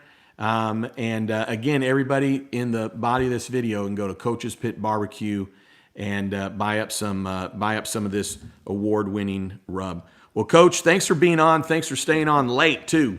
Yes, thank you, Coach. Thank you guys. I mean, thank you, JJ. Thank you, Amanda. You guys have been unbelievable. You guys have been great angels to to me and my family and my wife and my kids. You guys are awesome. I mean, for what you guys are doing to the community, and not just the community, but just for America. This is so much great content that you guys provide. And well, thank you. Yeah, thank you. You guys do God's work. Well, thank you. I appreciate everything you've done for us. Yeah. Especially for Coach's Pick. You gave us clear path to victory. So. Yeah, well, I appreciate that. I know we're still on it. Hey, and by the way, we had Glenda, Leah and Glenda, but Glenda, she's the one that we've got this right here. She put together. You've seen other sets that she's done. And she did a coach's too. And she did a coach's one. I don't have it with me right here, but this is the studio that you're looking at right now that Glenda put together, her and her granddaughter. But anyways, Glenda, who's a fabulous supporter of everything JJ the CPA, her and anyway, she just donated $50 or contributed $50 towards you, Coach. So now it'll be $450 from tonight from the live that we'll be sending you, as well as the $1,000 from B4B Care. So thanks for that. Oh, and CJ. CJ just donated $50 as well. So that puts us up to $500 for you, Coach. So thanks to CJ and Glenda and Cindy that just threw in some extra dollars. Thanks to CSR and Tony and Rob and Z Robert and you, Coach, and Karen the CPA and Wade S. And then now Cindy and Glenda and CJ. So $1,500 coming to you. If something else happens to pop up, of course, we'll make sure that we send that to you as well. And then hopefully people will be going to Coach's Pit Barbecue. And hey, Coach, let's connect. It might be fun to do. We can do a much quicker, maybe just a one-time or a one. We'll pick one meat to cook together. We'll go live. And maybe try and do another one where we kind of push people going to your website. So let's try and do that soon. It seems like a lot of people had fun with that. We'll do another maybe quick live barbecue with Coach's Pit Barbecue. That sounds good. I'm all in, JJ. I'm all in. Let's do it. All right. Let's see. We will. Gosh, dang it. We are. Let's see. December 7th. And so what are we like? We got 18 days to go until Christmas. And so maybe you'll be open after that, maybe after the first year. So we hope for all the best with you. All right, Coach, much love. Tell your wife we said hello. Much love to the kiddos, and we'll be talking to you soon. Yes, sir. Thank you. All right, thank you. Guys. All right. We love you. All right. Bye. Much love. All right. Okay. So thank you for being on, everybody that's still on. Thank you for everybody that gave. So we'll go ahead and wrap this up. We still have a number of wonderful people on with us. Thank you so much, everybody, for putting life into this, if you will, and being here. Many of you since the beginning. CSR, thank you. Coach's Pit Barbecue, thank you as well. And Rob and Time Traveler, Captain Phillips, hope you're doing well. Karen the CPA, CK the CPA, thank you. CJ and With Flying Colors. Gene McIntyre, hope you're doing well. That's right. This won't be quick. Thank you, Glenda, for coming on and always all the support. And we've got Michael. Hope you're doing well. Great to see you. Thanks for coming on with us. And our Kunkel. And we got Greg and 51-6 and Kelly Thomas. And let's see, Denisha, thank you so much. I appreciate you. And I know you were saying thanks to Coach there. And we've got Greg. And y'all need to remember that time Coach dropped the F-bomb. He did drop an F-bomb. He did. And it was Greg that said, said, I'm an old timer. I remember the time JJ dropped the GD. Mm-hmm. Yeah, I think it was only been once. It's only been once. Yeah. There is an episode of JX4 where I kind of got a little sailor mouth on me. But anyways, thank you, CSR, all the way till the end. And Michael, Gene, I know we've got 39 of you on. If you haven't subscribed, I'd be shocked if you're still on. So I'm confident everybody's here. So, all right, happy holidays. Pearl Harbor Day. What is that? Today? Okay. Let's see. Rob says, this reminds me of the first time I saw JJ the CPA YouTube this past spring. I love it. Yeah, we haven't been on live, and appreciate all the support of everybody. Thank you, Rob. Well, for everybody that's on, stay tuned. Hopefully there's going to be stimulus coming. I'll be the one that will hopefully still be bringing out videos as things are pouring out. You'll notice that I haven't had as many videos because there's not been any new information. With that being said, though, I've been paying attention to the comments. It does seem there's a theme of some information. Being a CPA, sometimes I feel like, well, if I did a video and I covered a subject, then I shouldn't cover it again. But I'm seeing we're having a lot of new subscribers. Thank the good Lord, we're over 44,400. Thank you to all of you and the support that you've provided from day one. But I'm finding a lot of the subscribers are maybe, they're new, so they're not seeing necessarily the videos that I've done previously. So I'm going to be doing some videos covering some of the subject that I already have. You know as well as I do, I never say anything the same way twice, so it won't be boring. But I am going to come out with a series of videos related to the PPP forgiveness, probably throw them up into the membership, and I'll be announcing the membership. The last thing I'll mention to you is I am doing a tax seminar on Sunday. It's $97. It's 2 hours plus an hour of questions. It's a Zoom. I'll never put it up on YouTube, but once I'm done, I'll send you a link. If you can't make it Sunday, well, pay the fee, because everybody that pays, I'm going to send them a link to the entire seminar.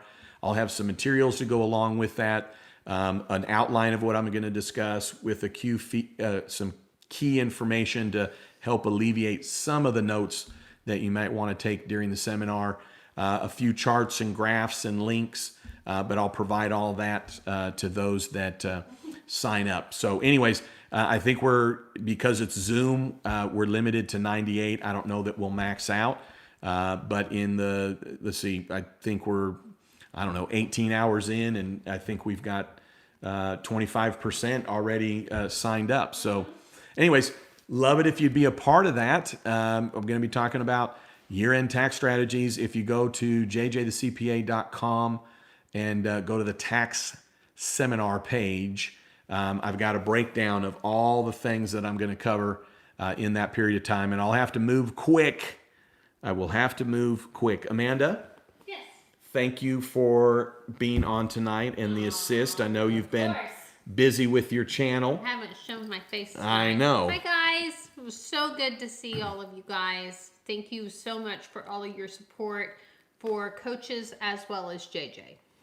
Well, thank you, and thanks for being with us. I said it again, but, the last several times you've had other stuff going on, and I had to go solo, and I'm sure CSR will attest it didn't go as well. All right. Hey, Tony, good to see you. Tony, thanks for signing up. Gene, yes, the professional. Great to see you all. Pedal Spin Studio. Thanks you all for being on. Appreciate you. Have a great night. Merry Christmas to you, CJ. Karen, happy holidays. And then stay tuned. I will be going live. Kelly Thomas, thank you so much. She said, love the hat. We will be going live again, so stay tuned for that. Thanks for being in today. What do we got here? We are right at, almost 3 hours. You nailed it. I said, no, hour and a half, 2 hours tops. I knew. So we're almost 3 hours. One thumbs down from Mermaid from Splash, JJ. That's right. Yeah, Daryl. Daryl. No. Darn it, Daryl. Yeah, not Daryl. Darian. Darian. Why? Man, I am tired. Wall Street. Yes, Darian. Splash. Wall Street. There we go. I love it. Yes, Daryl Hannah. But it was, so it was Daryl Hannah, but what was her, Darian? What was her name? What was her name in Wall Street? Why am I drawing a blank, CSR? I thought maybe 2 hours and 30. Gene, you probably would have gone with the good Vegas odds. Okay, yeah, Darian. Okay, then I had it. Daryl Hannah is Darian. All right, with that being said, much love to all of you. And then don't you ever forget, you've never met a CPA quite like me. Talk to you all soon and be safe.